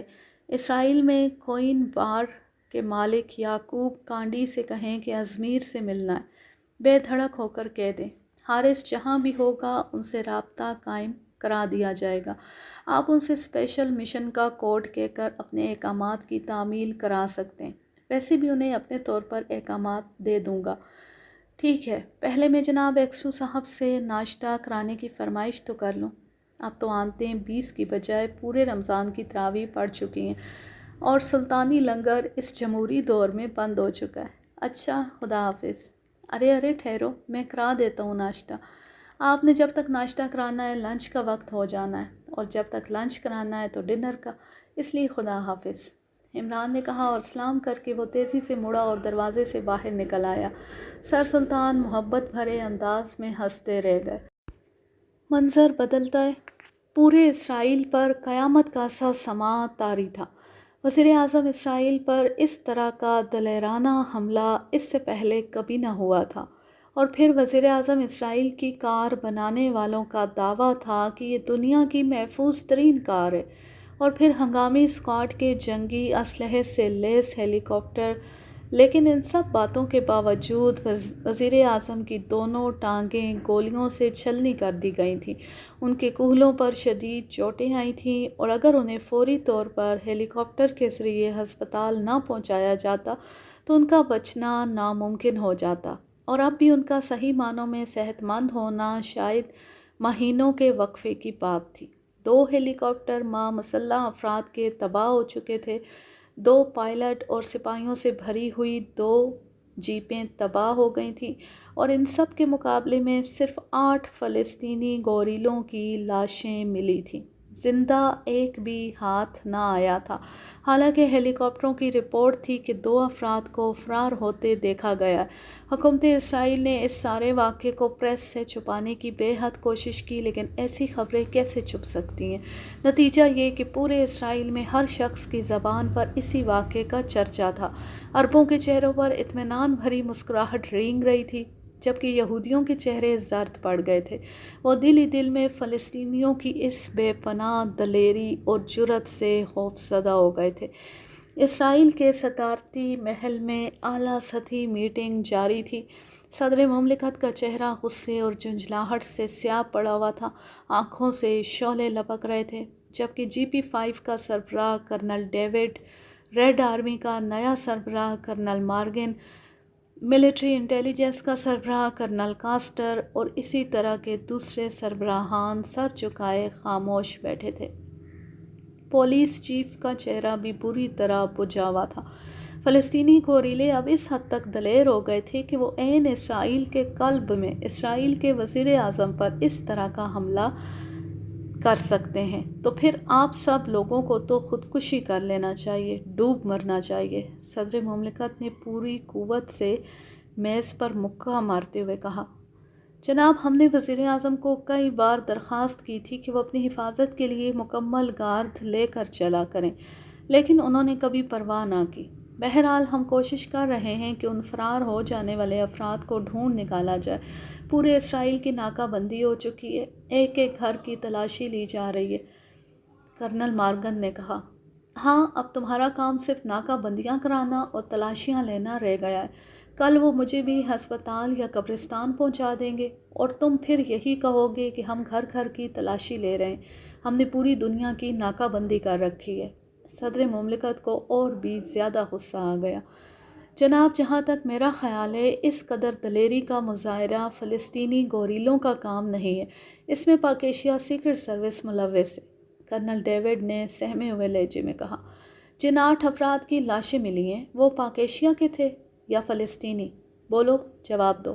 تمہارے اعصاب پر پاک ایشیا سیکرٹ سروس سوار ہو چکی ہے، اور اگر ایسا ہے تو مجھے جواب دو کہ یہ سیکرٹ سروس بھوتوں پر مشتمل ہے یا جنوں پر، کہ وہ کسی کو نظر آئے بغیر اسرائیل میں جس وقت جی چاہے داخل ہو جاتے ہیں اور جس کو جی چاہے زخمی کر دیتے ہیں۔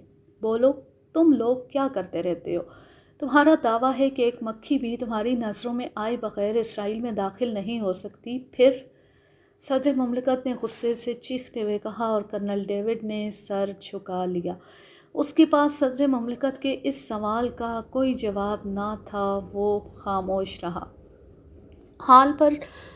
ہال پر چند لمحے گہرا سکوت طاری رہا، سب خاموش بیٹھے ہوئے تھے، جبکہ صدر مملکت دانت پیستے ہوئے ایک ایک کی شکل دیکھ رہے تھے۔ سنو، مجھے خفیہ اطلاعات ملی ہیں کہ شاکس رات ایک بار پھر پاک ایشیا سیکرٹ سروس کی امداد حاصل کرنے کی کوشش کر رہا ہے۔ وہ ہیکل سلیمانی والے منصوبے کو ہر صورت میں ملتوی کرانا چاہتے ہیں۔ میں نے 2 ہفتوں کے لیے یہ منصوبہ ملتوی کر دیا تھا۔ اس وقت میرا خیال تھا کہ اس منصوبے کو فی الحال مکمل طور پر ملتوی کر دیا جائے تاکہ پوری دنیا کے مسلمانوں کا جوش و خروش ٹھنڈا پڑ جائے اور پھر کسی روز اچانک منصوبے پر عمل کر دیا جائے۔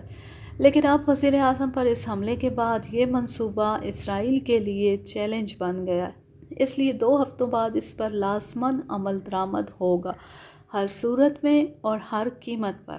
ان 2 ہفتوں کے دوران آپ تمام حفاظتی انتظامات مکمل کر لیں، اور اگر پاک ایشیا سیکرٹ سروس یہاں داخل ہوتی ہے تو تمہارے لٹکے ہوئے چہرے دیکھنے کی بجائے میں ان کی کٹی ہوئی گردنیں دیکھنا چاہتا ہوں، ورنہ ان کی بجائے تمہاری گردنیں بھی کٹ سکتی ہیں۔ یہ میرا آخری فیصلہ ہے۔ صدر مملکت نے انتہائی جذباتی انداز میں گرجتے ہوئے کہا، آپ بے فکر رہیں سر، اس بار پاک ایشیا سیکرٹ سروس کسی صورت بھی بچ کر نہ جائے گی۔ اول تو ہم انہیں اسرائیل میں داخل ہی نہ ہونے دیں گے، اور اگر وہ داخل ہو گئے تو پھر ان کی لاشیں پریزیڈنٹ ہاؤس کے دروازے پر لٹکی ہوئی ہوں گی۔ کرنل مارگن نے پرجوش انداز میں کہا، ٹھیک ہے، بہرحال آپ کے پاس 2 ہفتے ہیں۔ بہتر یہی ہے کہ ان 2 ہفتوں میں پاک ایشیا سیکرٹ سروس اگر یہاں آتی ہے اور ان فلسطینی گوریلوں کو جنہوں نے وزیر اعظم پر حملہ کیا ہے، ان سب کی لاشیں میرے سامنے پیش کر دی جائیں۔ صدر مملکت نے اس بار نرم لہجے میں کہا، ٹھیک ہے جناب، ہم وعدہ کرتے ہیں کہ ایسا ہی ہوگا۔ سب نے بیک زبان ہو کر کہا، اور سنو، سب مل کر ایک ڈائریکٹوریٹ بنائیں اور ایک دوسرے کی امداد کریں، اس طرح آپ کی طاقت بڑھ جائے گی۔ کرنل مارگن آپ کا سربراہ ہوگا۔ سب نے فوری طور پر اسبات میں سر ہلا کر کرنل مارگن کو مشترکہ فورس کا سربراہ تسلیم کر لیا۔ کرنل مارگن کی آنکھوں میں چمک ابھر آئی اور سینہ پھول گیا۔ اس کے بعد صدر مملکت نے چند مزید ہدایات جاری کر کے میٹنگ برخاست کر دی اور وہ سب میٹنگ ہال سے باہر آ گئے۔ منظر بدلتا ہے۔ دانش منزل کے آپریشن روم پر گہرا سکوت طاری تھا۔ عمران اور بلیک زیرو اپنی اپنی کرسیوں پر خاموش بیٹھے ہوئے تھے۔ عمران کا سر کرسی کی پشت سے ٹکا ہوا تھا اور آنکھیں بند تھیں، لیکن فراخ پیشانی پر موجود سلوٹیں بتا رہی تھیں کہ وہ کسی گہری سوچ میں غرق ہے، جبکہ بلیک زیرو خاموش بیٹھا ہوا عمران کو دیکھ رہا تھا۔ عمران نے اسے شاکس رات سے ہونے والی تمام گفتگو بتا دی تھی، اور اب مسئلہ تھا کوئی ایسی لائن آف ایکشن سوچنے کا۔ جس کے تحت وہ اسرائیل کو ہمیشہ کے لیے نہیں تو کم از کم کچھ عرصے کے لیے اس ہیکل سلیمانی والے منصوبے سے باز رکھ سکیں۔ لیکن کوئی ایسی line of action black zero کے ذہن میں نہ آ رہی تھی۔ عمران نے بہرحال اسرائیل جانے کا فیصلہ تو کر لیا تھا، کیونکہ جب سے شاکر سرات نے بیت المقدس کے متعلق اسرائیل کا خوفناک منصوبہ بتایا تھا، عمران اسرائیل کو ہر لحاظ سے مفلوج کر دینے کے لیے شدید بے چین تھا۔ وہ چاہتا تھا کہ اسرائیل پر کوئی ایسی ضرب لگائی جائے کہ وہ سب کچھ بھول کر بس اپنے زخم چاٹتا رہے۔ شاید اس وقت عمران اسی لائن آف ایکشن کی سوچ میں گم تھا۔ عمران کے کہنے پر بلیک زیرو نے جولیا کو ہدایت کر دی تھی کہ وہ سب عمران کو لے کر دانش منزل کے میٹنگ ہال میں پہنچ جائے، اور وقفے وقفے سے عمران کی آمد ہو رہی تھی۔ اگر اسرائیل کا دفاعی اسٹور اڑا دیا جائے تو اسرائیل کو انتہائی شدید نقصان پہنچ سکتا ہے۔ بلیک زیرو نے کافی دیر خاموش رہنے کے بعد کہا، نہیں، اس طرح لاکھوں بے گناہ افراد موت کے گھاٹ اتر جائیں گے۔ اسرائیل کا کیا ہے، وہ اکریمیا سے اور اسلحہ حاصل کر لے گا۔ تو پھر آپ آخر وہاں جا کر کیا کریں گے؟ وزیر اعظم اور صدر دونوں کو ہلاک کر دیں۔ بلیک زیرو نے اس بار جھنجھلائے ہوئے لہجے میں کہا، نیا وزیر اعظم اور نیا صدر منتخب ہو جائے گا، اور وہ بھی ظاہر ہے یہودی ہی ہوں گے، مسلمانوں کے دشمن۔ تو پھر آپ نے کیا سوچا؟ ممبرز تو اب تقریباً اکٹھے ہو چکے ہیں۔ میں اسرائیل کی طاقت کا گھمنڈ توڑنا چاہتا ہوں۔ میں اسے اس حد تک ذلیل اور بے بس کرنا چاہتا ہوں کہ وہ آئندہ مسلمانوں کے خلاف اس قسم کے منصوبوں کے بارے میں سوچنے کی جرات ہی نہ کر سکے۔ میں اسے خوفزدہ کرنا چاہتا ہوں۔ لیکن اس کے لیے آپ کیا طریقہ کار استعمال کریں گے؟ اسرائیل کی اصل طاقت تو اکریمیا ہے۔ کیا آپ اکریمیا کو اسرائیل کے خلاف کرنا چاہتے ہیں؟ نہیں، ایسا ناممکن ہے۔ اکریمیا مکمل طور پر یہودیوں کی گرفت میں ہے، اور اسرائیل یہودیوں کے لیے ایسے ہی ہے جیسے مسلمانوں، بلکہ پوری دنیا کے مسلمانوں کے لیے پاک ایشیا۔ عمران نے سر ہلاتے ہوئے کہا۔ اس کے بعد ایک بار پھر کچھ دیر کے لیے خاموشی طاری ہو گئی۔ شاکر سرات صاحب کا منصوبہ تو ٹھیک ہے اگر اس کو قابل عمل بنا لیا جائے۔ کافی دیر کے بعد عمران نے بڑبڑاتے ہوئے کہا، وہ کیسے؟ اگر ڈیم میں کسی ایسی جگہ بیکوڈیم 11 کا بم نصب کر دیا جائے کہ جہاں سے کسی طرح بھی اسرائیل اسے ڈھونڈ نہ سکے، اور یہی کام ایٹمی لیبارٹری کے ساتھ کیا جائے، تو میرا خیال ہے کہ اسرائیل کو ہیکل سلیمانی والے منصوبے سے روکا جا سکتا ہے۔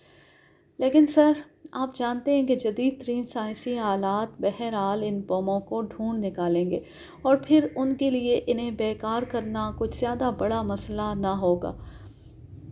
بلیک زیرو نے کہا، اور عمران بے اختیار قہقہ مار کر ہنس پڑا اور پھر کافی دیر تک ہنستا رہا۔ بلیک زیرو حیرت سے عمران کو دیکھنے لگا، جیسے اسے اس کی دماغی صحت پر شک ہو گیا، کیونکہ عمران دوسروں کو ہنسانے کا تو ماہر تھا، لیکن خود وہ اس طرح کبھی نہ ہنستا تھا۔ اب بغیر کسی بات کے وہ بے اختیار ہنسے جا رہا تھا۔ کیا ہوا عمران صاحب؟ کیا دماغ پر زیادہ بوجھ پڑ گیا ہے؟ مجھے تمہاری بات سن کر ایسا آئیڈیا سوجا ہے کہ میں اسرائیل والوں کی حالت پر پیشگی ہنس رہا ہوں۔ کیا آئیڈیا ہے جس نے آپ کو اس طرح ہنسنے پر مجبور کر دیا ہے؟ تم نے کہا ہے کہ اسرائیلی جدید ترین سائنسی آلات کی مدد سے ان بموں کو بہرحال تلاش کر لیں گے۔ ہاں، بالکل کہا ہے، اور ایسا ہی ہوگا۔ لیکن اگر وہاں سرے سے بم رکھے ہی نہ جائیں تو؟ رکھے ہی نہ جائیں؟ کیا مطلب؟ اسی بات پر تو ہنس رہا ہوں۔ اگر صرف پروپیگنڈا کر دیا جائے کہ بم رکھ دیے گئے ہیں لیکن وہاں بم موجود ہی نہ ہوں، تو پھر جدید ترین سائنسی آلات انہیں کیسے ڈھونڈیں گے؟ عمران نے مسکراتے ہوئے کہا، اور اس بار ہنسنے کی باری بلیک زیرو کی تھی۔ گڈ آئیڈیا، واقعی وہ چکر میں ہی رہیں گے، لیکن عمران صاحب، اگر وہ اسی نتیجے پر پہنچ گئے کہ سرے سے بم موجود ہی نہیں ہیں، تو پھر تو کسی اور جگہ نمونے کے طور پر بم فائر کر دیا جائے گا۔ اوہ، میں سمجھ گیا، یہ ترکیب واقعی ٹھیک ہے۔ 3-4 جگہوں پر بم فٹ کر دیے جائیں، لیکن پروپیگنڈا ان جگہوں کا کیا جائے۔ واقعی اس طرح اسرائیل ہمیشہ خوفزدہ رہے گا، اور چونکہ بم ہوں گے نہیں اس لیے انہیں ملیں گے نہیں۔ واہ، واقعی عمران صاحب، آپ کے ذہن میں اللہ تعالیٰ نے ذہانت کا کمپیوٹر نصب کر دیا ہے۔ یہ تو ہے اصل منصوبہ جو ہمارے واپس آنے کے بعد بھی ان کے اعصاب کو شل کرتا رہے گا، لیکن اس بار میں نے فیصلہ کیا ہے کہ اسرائیل کو ایسا سبق سکھاؤں گا کہ ان کی آئندہ نسلیں بھی پاک ایشیا سیکرٹ سروس کا نام لے لے کر بچوں کو ڈراتی رہیں گی۔ انہوں نے مسلمانوں کے مقدس مقامات پر اس قدر خوفناک حملے کا منصوبہ سوچنے کی جو جرأت کی ہے، اس کا انہیں صدیوں تک خمیازہ بھگتنا پڑے گا۔ عمران کا چہرہ سرخ ہو گیا، آنکھوں سے شعلے نکلنے لگے اور آواز میں بھوکے بھیڑیے جیسی ہرراہٹ ابھر آئی، ایسی ہرراہٹ کہ بلیک زیرو کے جسم میں خوف کی سرد لہریں دوڑنے لگیں۔ اس نے عمران کو اس قدر جذباتی ہوتے پہلے کبھی نہ دیکھا تھا۔ اسی لمحے سیٹی کی آواز ابھری اور بلیک زیرو نے چونک کر ایک بٹن دبا دیا۔ سیٹی کی آواز نکلنی بند ہو گئی۔ میرے خیال میں سب لوگ میٹنگ ہال میں پہنچ گئے۔ ٹھیک ہے، چیک کرو، پھر مائک مجھے دو۔ بلیک زیرو نے چیکنگ کی اور اسپات میں سر ہلاتے ہوئے مائک آن کر دیا۔ Hello members, X2 speaking. Imran نے X2 کے مخصوص سرد لہجے میں کہا۔ یس باس، ہم سب یہاں موجود ہیں، جولیا کی آواز کمرے میں سنائی دی۔ آج تم جس مہم کو سر انجام دینے کے لیے یہاں اکٹھے ہوئے ہو سکتا ہے کہ یہ تم سب کی زندگیوں کی آخری مہم ہو، کیونکہ اس مہم میں موت کا سایہ ہر لمحے سروں پر منڈلاتا رہے گا۔ اسرائیل نے مسلمانوں کے قبلہ اول بیت المقدس کو بموں سے اڑا کر اس کی جگہ ہیکل سلیمانی تعمیر کرنے کا منصوبہ بنایا اور پوری دنیا کے مسلمانوں کے زبردست احتجاج کے باوجود وہ اپنے منصوبے پر جلد عمل درآمد کرنے پر بضد ہے۔ اس کے ساتھ ساتھ اس نے خفیہ طور پر یہ منصوبہ بھی بنایا ہے کہ مسلمانوں کے زیادہ احتجاج پر وہ مسلمانوں کے دوسرے شہروں کو راکٹوں سے اڑا دے گا۔ اس سے پوری دنیا کے مسلمان دیوانہ وار اسرائیل پر چڑھ دوڑیں گے تو کریمیا اور روسیہ جو پہلے ہی اس منصوبے کے حق میں ہیں، اسرائیل کو بچانے کے لیے دونوں مل کر مسلمانوں کے خلاف جنگ کریں گے اور اس طرح بقول ان کے پوری دنیا سے ہمیشہ کے لیے مسلمانوں کا خاتمہ کر دیا جائے گا۔ اسرائیل، کریمیا اور روسیہ تو مسلمانوں کے مقابلے میں آپس میں ایک ہیں، جبکہ یورپی ممالک بھی مسلمانوں کے خلاف ہیں۔ اس لیے اسرائیل کو شے ملی ہوئی ہے۔ جناب شاکر رات صاحب ایک خفیہ دورے پر یہاں پہنچے اور انہوں نے مجھ سے درخواست کی ہے کہ میں اسرائیل کے خلاف کوئی ایسا منصوبہ بروئے کار لاؤں جس سے اسرائیل کی طاقت اور گھمنڈ ہمیشہ کے لیے ٹوٹ جائے اور وہ مسجد اقصیٰ کے ساتھ ساتھ مسلمانوں کے لیے باقی منصوبوں پر بھی عمل درآمد کرنے کی جرأت نہ کر سکے۔ میں نے حامی بھر لی ہے اور آج آپ سب اسی مقصد کے لیے اکٹھے ہوئے ہیں۔ میں تم سب کو اسرائیل کی طاقت اور گھمنڈ توڑنے کے لیے بھیجنا چاہتا ہوں۔ میں چاہتا ہوں کہ تم اسرائیل کو ایسا سبق سکھاؤ کہ ان کی آئندہ نسلیں بھی مسلمانوں کے خلاف اس قسم کے بھیانک منصوبے سوچنے کی جرأت نہ کر سکیں۔ ظاہر ہے یہ ایک اندھا مشن ہوگا۔ اسرائیل والوں کو لازماً شاکر رات صاحب کے یہاں آنے کی سنگن مل گئی ہوگی اور انہوں نے اپنے طور پر پاک ایشیا سیکرٹ سروس سے نمٹنے کے لیے انتظامات کر لیے ہوں گے۔ ایسی صورت میں کسی کا بھی زندہ بچ کر واپس آنا مشکل ترین ہے، اور یہ چونکہ غیر سرکاری مہم ہوگی، اس لیے اگر کوئی ممبر اس مہم میں شامل نہ ہونا چاہے تو اسے نہ جانے کی اجازت ہوگی۔ اسی لمحے بلیک زیرو نے میز کے کنارے لگے اور مختلف بٹن دبائے تو سامنے دیوار پر میٹنگ ہال کے اندر کی تصویر ابھر آئی۔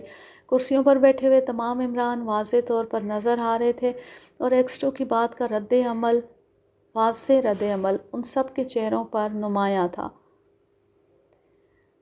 انہوں نے کہا، ہم اسرائیل سے نہیں ڈرتے اور اگر اس مشن کے دوران موت آ جائے تو ہم سب اسے اپنی زندگی کے لیے اعزاز سمجھیں گے۔ ہم سب اس مہم پر نہ صرف جانے کے لیے تیار ہیں بلکہ آپ یقین رکھیں کہ ہم اسرائیل کو ایسا سبق سکھائیں گے کہ اسرائیل ہمیشہ اپنے زخم چاٹتا رہے گا۔ تنویر کی جوش سے بھرپور آواز سنائی دی۔ تنویر چونکہ ان میں سب سے زیادہ جذباتی تھا، اس لیے جواب دینے میں پہل بھی اسی نے کی تھی۔ گڈ، مجھے تم لوگوں کے جذبات کی قدر ہے، اور اب سن لو کہ یہ غیر سرکاری مہم نہیں بلکہ حکومت پاک ایشیا کی ہدایت پر یہ مہم بھیجی جا رہی ہے۔ میں نے صرف اس لیے اسے غیر سرکاری کہا تھا کہ اگر کوئی اسے مجبوری یا ڈیوٹی سمجھ کر جا رہا ہو تو وہ سامنے آ جائے۔ بہرحال مجھے خوشی ہے کہ آپ کے چہروں پر موجود جذبات میری توقع کے عین مطابق ہیں، اور مجھے یقین ہے کہ آپ لوگ اپنے خون سے اسرائیل کی تاریخ میں جرأت اور بہادری کے ایسے باب رقم کریں گے جو صدیوں تک درخشاں رہیں گے۔ عمران خود بھی جذباتی ہو رہا تھا۔ سر، کیا عمران اس مہم میں ہمارے ساتھ شامل ہوگا؟ جولیا نے جھجکتے ہوئے پوچھا۔ وہ نہ صرف شامل ہوگا بلکہ وہ اس مہم کا لیڈر ہوگا، اور میں ایک لمحے کے لیے بھی یہ برداشت نہ کروں گا کہ کوئی ممبر اس کے حکم کی تعمیل میں تذبذب ظاہر کرے۔ میں خود اس مہم میں آپ کے ساتھ رہوں گا، لیکن صرف نگرانی کی حد تک۔ آپ لوگوں کی ہر حرکت، آپ کے لبوں سے نکلنے والا ہر لفظ اور آپ کے قدموں سے ابھرنے والی ہر چاپ مجھ تک برابر پہنچتی رہے گی۔ سر، آپ بے فکر رہیں۔ ایسا نہیں ہوگا، جولیا نے مطمئن لہجے میں جواب دیتے ہوئے کہا۔ شاید عمران کے ساتھ جانے کا سن کر اسے دلی اطمینان ہوا تھا۔ ٹھیک ہے، اب آپ جا کر اس مہم پر جانے کی تیاری شروع کریں۔ کسی بھی لمحے آپ کو کال کیا جا سکتا ہے، عمران نے کہا اور مائک آف کر دیا۔ آج تو ایکس2 بھی جذباتی ہو گیا ہے، ورنہ آج تک تو ہر موقع پر ممبرز کو اس کی سرد موری کا ہی گلہ رہا ہے، بلیک زیرو نے مسکراتے ہوئے کہا۔ کم از کم ممبرز کو یہ تو پتہ چل جائے گا کہ ایکس2 انسان ہے، ورنہ میرا خیال ہے کہ اب تو انہوں نے اسے کوئی روبوٹ یا کمپیوٹر ٹائپ مشین سمجھنا شروع کر دیا تھا۔ عمران نے مسکراتے ہوئے جواب دیا اور بلیک زیرو ہنس پڑا۔ منظر بدلتا ہے۔ کرنل مارگن کی کار انتہائی تیز رفتاری سے دارالحکومت کے جنوبی حصے کی طرف اڑی چلی جا رہی تھی۔ صدر مملکت کی ہنگامی میٹنگ کے بعد وہ بے حد فعال ہو گیا تھا۔ صدر نے اسے تمام اسپیشل فورسز کا سربراہ منتخب کر کے جو اعزاز دیا تھا، وہ چاہتا تھا کہ وہ اپنے آپ کو ایسے اعزاز کا صحیح مستحق قرار دلوائے۔ اس کے ریڈ آرمی میں آنے سے پہلے ریڈ آرمی مختصر افراد پر مشتمل تھی، لیکن اس نے ریڈ آرمی کا سربراہ بنتی اسے ایک بڑی اور جامع تنظیم بنا دیا تھا۔ البتہ ایکشن گروپ میں اس نے خصوصی طور پر چن کر 20 افراد رکھے تھے جو اس کے خیال کے مطابق ہر فن میں ماہر اور یکتا تھے۔ ایکشن گروپ کا لیڈر میجر فرانک کار میں اس کے ساتھ بیٹھا ہوا تھا، اور پچھلی سیٹ پر ایکشن گروپ کے ہی 2 افراد راجر اور ٹونی بیٹھے ہوئے تھے۔ یہ دونوں ایکریمی یہودی تھے اور وہاں کے معروف غنڈے تھے کہ کرنل مارگن نے انہیں اس تنظیم میں لے لیا۔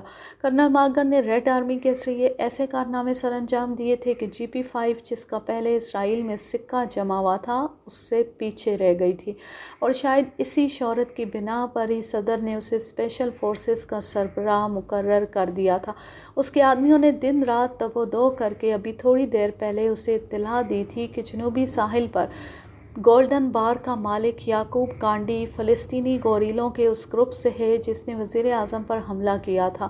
یا تو براہ راست متعلق ہے یا کم از کم ان کے متعلق جانتا ضرور ہے، کیونکہ یعقوب کانڈی تھا تو یہودی لیکن نسلاً عرب ہے، اس لیے اس پر اعتماد نہیں کیا جا سکتا تھا، اور گزشتہ روز کچھ پراسرار عرب اس کے دفتر میں آتے جاتے دیکھے گئے جن کا تعاقب کیا گیا تو وہ نامعلوم طریقے سے غائب ہو گئے۔ کرنل مارگن کو جیسی اطلاع ملی اس نے فوراً یعقوب کانڈی کی چھان پھٹک کرنے کا فیصلہ کیا۔ اس کی عادت تھی کہ وہ وقت ضائع کرنے کا بالکل قائل نہ تھا۔ باس، یعقوب کانڈی بے حد عیار اور چالاک آدمی ہے اور جنوبی ساحل کا چھٹا ہوا غنڈہ ہے، اسے ساؤتھ کنگ بھی کہا جاتا ہے۔ فرانک نے خاموشی کو توڑتے ہوئے کہا۔ مجھ سے بڑا غنڈہ ابھی تک کسی ماں نے پیدا نہیں کیا فرانک، تم دیکھنا کہ میرے سامنے خوف کے مارے اس کے دانت کیسے بجتے ہیں۔ پھر تھوڑی دیر بعد کار گولڈن بار کے کمپاؤنڈ میں داخل ہو گئی۔ تیز سرخ رنگ کی کار پر چونکہ ریڈ آرمی کا مخصوص نشان موجود تھا، اس لیے کار کے کمپاؤنڈ میں مڑتی گولڈن بار میں کھلبلی سی مچ گئی، اور جب کرنل مارگن اور اس کے ساتھی بار کے ہال میں داخل ہوئے تو بار تقریباً گاہکوں سے خالی پڑا تھا۔ اکا دکا آدمی بیٹھے ہوئے تھے۔ اسی لمحے کاؤنٹر کے پیچھے ایک دروازہ کھلا اور لمبے قد اور ٹھوس جسم کا مالک یعقوب کانڈی، جس کا سر انڈے کے چھلکے کی طرح شفاف تھا، باہر آ گیا۔ اس کی آنکھوں میں خوف کی بجائے حیرت کی جھلکیاں تھیں۔ یہ یعقوب کانڈی ہے باس، یہ گنجا، فرانک نے کرنل مارگن سے سرگوشی کرتے ہوئے کہا، اور کرنل مارگن نے اثبات میں سر ہلا دیا۔ جانتے ہو مجھے؟ کرنل مارگن نے کاؤنٹر پر پہنچ کر بڑے تلخ اور فخریہ انداز میں یعقوب کانڈی کی آنکھوں میں آنکھیں ڈالتے ہوئے کہا، آپ کا تعلق ریڈ آرمی سے، اتنی تو مجھے اطلاع ملی ہے، البتہ آپ سے براہ راست تعارف نہیں ہے۔ میرا نام یعقوب کانڈی ہے اور میں اس بار کا مالک ہوں، البتہ فرانک صاحب سے میں اچھی طرح واقف ہوں۔ میں کرنل مارگن ہوں، ریڈ آرمی کا سربراہ، اس نے اونچی آواز میں کہا تاکہ بار میں موجود ہر آدمی اس کے متعلق جان جائے۔ اوہ، خوش آمدید جناب، آپ کی آمد تو ہم سب کے لیے انتہائی قابل عزت ہے۔ آئیے دفتر میں تشریف لے آئیں۔ یعقوب کانڈی نے اس بار قدرے سہمے ہوئے اور خوفزدہ لہجے میں کہا، اور اسے سہما ہوا اور خوفزدہ دیکھ کر کرنل مارگن کا پھولا ہوا سینہ کچھ اور پھول گیا۔ یعقوب کانڈی جلدی سے کاؤنٹر سے باہر نکلا اور راہداری کی طرف مڑنے لگا۔ ٹھہرو، پہلے میری بات سن لو۔ یہ بتاؤ کہ گزشتہ دنوں تم سے جو عرب پراسرار انداز میں ملاقاتیں کرنے آئے تھے وہ کون تھے؟ جناب، میرے پاس 2 روز قبل چند عرب آئے تھے، وہ مجھ سے ہی پوچھنا چاہتے تھے کہ زیر زمین دنیا میں کسی آدمی کو پاک ایشیا سے آنے کی اطلاع تو نہیں ملی؟ جناب، آپ جانتے ہیں کہ زیر زمین دنیا کے تمام افراد مجھ سے دبتے ہیں، اس لیے زیر زمین دنیا میں اگر پتہ بھی ہلے تو مجھے اطلاع مل جاتی ہے۔ میں نے انہیں بتایا کہ ایسی کوئی اطلاع اب تک نہیں ملی۔ وہ عرب کون تھے؟ کیا تم انہیں جانتے ہو؟ ان میں سے ایک آدمی کو میں اچھی طرح جانتا ہوں جناب، اس کا نام سالم بن عتبہ ہے، وہ منشیات کی سمگلنگ سے وابستہ ہے۔ بات چیت بھی میری اسی سے ہوئی تھی، باقی اجنبی تھے اور وہ خاموش رہے۔ سالم نے ان کا تعارف نہیں کرایا اور میں نے پوچھنے کی ضرورت بھی نہیں سمجھی۔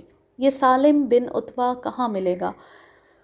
کرنل مارگن نے انتہائی نرم لہجے میں کہا۔ اسے شاید یقین ہو گیا تھا کہ یعقوب کانڈی واقعی یہودی ہے اور اسرائیل کا مکمل حامی ہے۔ ملنے کا تو نہیں کہہ سکتا کہ اس وقت وہ کہاں ہوگا، البتہ اس کی مستقل رہائش قصبہ جیرم میں ہے۔ قصبہ جیرم میں ایک چھوٹا سا چائے خانہ ہے، اس کے عقب میں اس کی رہائش ہے۔ کس قماش کا آدمی ہے یہ؟ بڑی مچھلی نہیں ہے جناب، بس مخبر ٹائپ آدمی ہے۔ ٹھیک ہے، میں اس کا پتہ کرا لیتا ہوں۔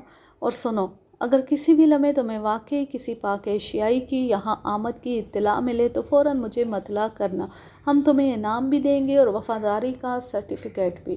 اور یہ بھی سن لو کہ ہمارے آدمی تمہاری مسلسل نگرانی بھی کرتے رہیں گے۔ اس بات کو ذہن میں رکھنا کہ اگر ہمیں ذرا سا بھی شک پڑ گیا تو پھر تمہاری بوٹیاں کتے نوچتے پھریں گے۔ کرنل مارگن نے انتہائی سخت لہجے میں کہا اور واپس مڑ گیا۔ اس کے ساتھی بھی اس کے پیچھے دروازے کی طرف مڑ گئے اور یعقوب کانڈی کے لبوں پر زہریلی مسکراہٹ پھیل گئی۔ وہ تیزی سے کاؤنٹر پر کھڑے نوجوان کی طرف مڑا۔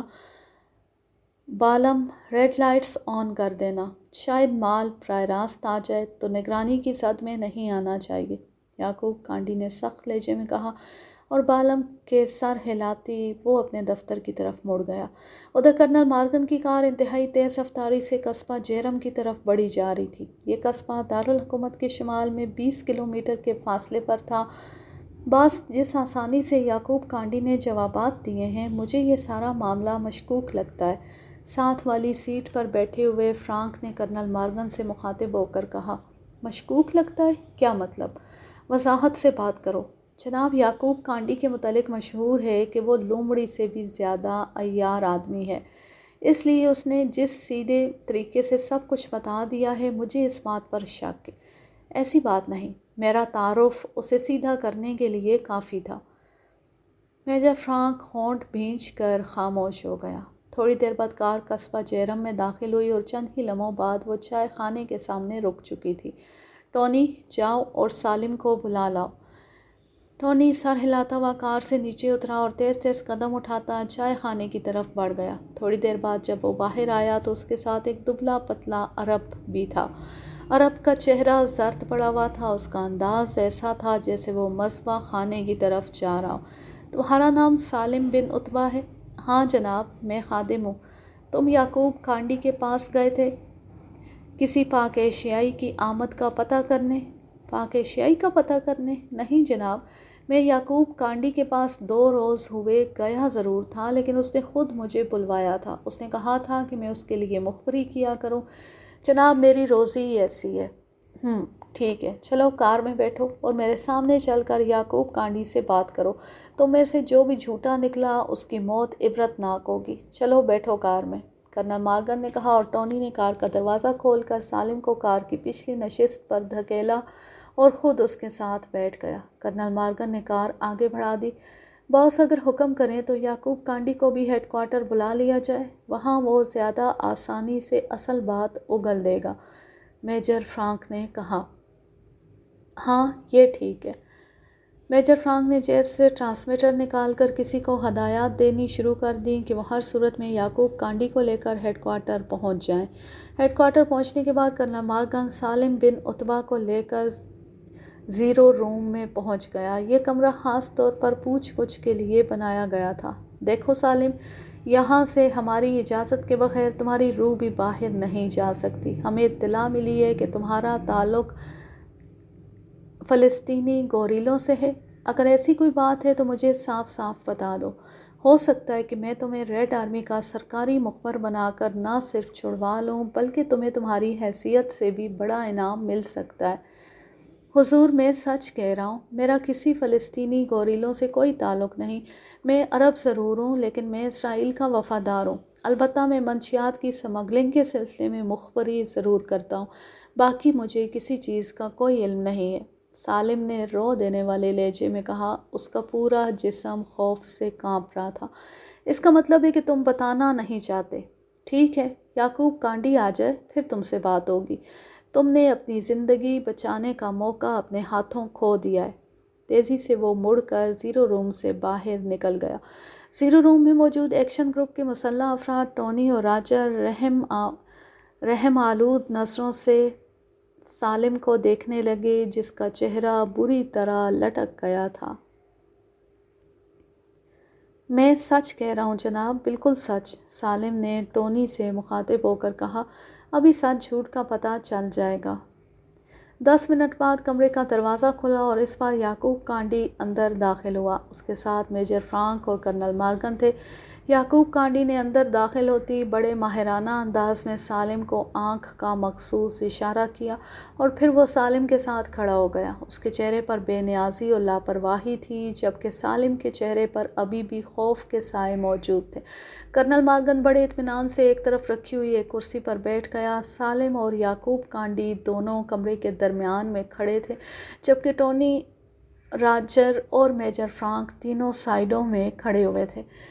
یعقوب کانڈی، یہی سالم بن عتبہ ہے جس کے متعلق تم نے بتایا تھا کہ وہ تم سے پاک ایشیائی افراد کے بارے میں پوچھنے کے لیے آیا تھا؟ بالکل جناب، یہی سالم بن عتبہ ہے، لیکن یہ تو کہہ رہا ہے کہ تم نے اسے خود بلوایا تھا۔ کیوں سالم، کیا کہا ہے تم نے صاحب سے؟ تم جانتے نہیں صاحب کون ہے؟ اس وقت اسرائیل کے بادشاہ ہیں۔ بادشاہ؟ ان کا سکہ چلتا ہے پورے اسرائیل پر۔ اور سنو، سچ سچ بتا دو، میں تمہاری طرف سے معافی کی درخواست کر دوں گا۔ یعقوب کانڈی نے مڑ کر سالم سے کہا۔ جناب، سالم نے اٹکتے ہوئے کہا، اس کا جسم بری طرح کانپ رہا تھا۔ میجر فرانک، اسے ڈرم میں لگاؤ، یہ ابھی سب کچھ بتا دے گا۔ ڈرم کی سزا اسرائیل میں بے حد مشہور تھی۔ یہ ایسی سزا تھی کہ بڑے بڑے بہادر بھی چیں بول جاتے تھے۔ ایک بڑے سے ڈرم میں آدمی کو لٹا دیا جاتا تھا اور پھر ڈرم کا ڈھکن بند کر کے اس پر چاروں طرف سے مسلسل ضربیں لگائی جاتی تھیں۔ ان ضربوں کی وجہ سے اندر ایسی خوفناک آوازیں پیدا ہوتی تھیں کہ انسان کے اعصاب چند ہی لمحوں میں جواب دے جاتے تھے۔ جناب، میں بتاتا ہوں، خدا کے لیے مجھے ڈرم میں نہ ڈالیے، میں بتاتا ہوں۔ میں واقعی یعقوب کے پاس پاک ایشیائیوں کا پتہ کرنے گیا تھا۔ میرے ساتھ 2 آدمی تھے، یہ دونوں مجھے چائے خانے میں ملے تھے۔ انہوں نے مجھے موٹی رقم دی تھی کہ میں کسی طرح پاک ایشیائیوں کی اسرائیل میں آمد کا کھوج لگا کر بتاؤں۔ میں نے انہیں بتایا کہ یعقوب کانڈی انتہائی باخبر آدمی ہے۔ اگر کوئی پاک ایشیائی زیر زمین مقاصد کے لیے اسرائیل میں داخل ہوئے ہوں گے تو یعقوب کانڈی کو ضرور علم ہوگا۔ لیکن یعقوب کانڈی نے بتایا کہ اسے کسی پاک ایشیائی کی آمد کے بارے میں علم نہیں ہے، جس پر ہم واپس چلے گئے۔ وہ لوگ کون تھے؟ وہ حیفا سے آئے تھے، کہتے تھے کہ ہم حیفا کے طلحہ کے آدمی ہیں۔ حیفا کا طلحہ؟ وہ کون ہے؟ میں بتاتا ہوں جناب، طلحہ منشیات کا مشہور سمگلر ہے، لیکن آج تک وہ کسی کے سامنے نہیں آیا، صرف اس کا نام ہی سننے میں آتا ہے، اس کے آدمیوں کا بھی کسی کو علم نہیں ہے۔ یہ درست کہہ رہا ہے جناب، طلحہ شیطان کی طرح مشہور ہونے کے باوجود آج تک کسی کے سامنے نہیں آیا۔ میجر فرانک نے یعقوب کانڈی کی بات کی تائید کی۔ اگر تم ان لوگوں کو دوبارہ دیکھو تو انہیں پہچان لو گے؟ بالکل جناب، فوراً پہچان جاؤں گا۔ جناب یہ اچھا آدمی ہے، اگر حکم کریں تو یہ ہمیشہ آپ کی خدمت کرتا رہے گا۔ یعقوب کانڈی نے سالم کی سفارش کرتے ہوئے کہا، کیا خیال ہے میجر فرانک؟ کرنل مارگن نے میجر فرانک کی طرف دیکھا۔ جیسے آپ کا حکم ہو جناب۔ اچھا سنو سالم، تم نے طلحہ کے آدمیوں کو ڈھونڈ کر ان کے متعلق ہمیں اطلاع دینی ہے، اور یعقوب کانڈی، تمہیں جیسی کسی پاک ایشیائی کی اسرائیل میں آمد کا پتہ چلے تم نے فوراً ہمیں مطلع کرنا ہے۔ تم دونوں کو انعام بھی دیا جائے گا اور سرٹیفکیٹ بھی۔ ہم ہمیشہ آپ کے خدمت گار رہیں گے جناب، ہمارا تو جینا مرنا اسرائیل سے ہے۔ یعقوب کانڈی نے خوشامدانہ لہجے میں کہا، انہیں ہیڈ کوارٹر سے باہر بھجوا دو اور تم میرے دفتر میں آؤ۔ کرنل مارگن نے کرسی سے اٹھتے ہوئے میجر فرانک سے کہا اور خود وہ دروازے کی طرف بڑھ گیا۔ آج کے لیے بس اتنا ہی، ہمیں لیتی ہوں آپ سے اجازت۔ جہاں رہیں خوش رہیں، شاد و آباد رہیں، ہنستے مسکراتے رہیں، اور اس نئے سلسلے کے بارے میں اپنی رائے ضرور دیں۔ اللہ حافظ، اللہ نگہبان۔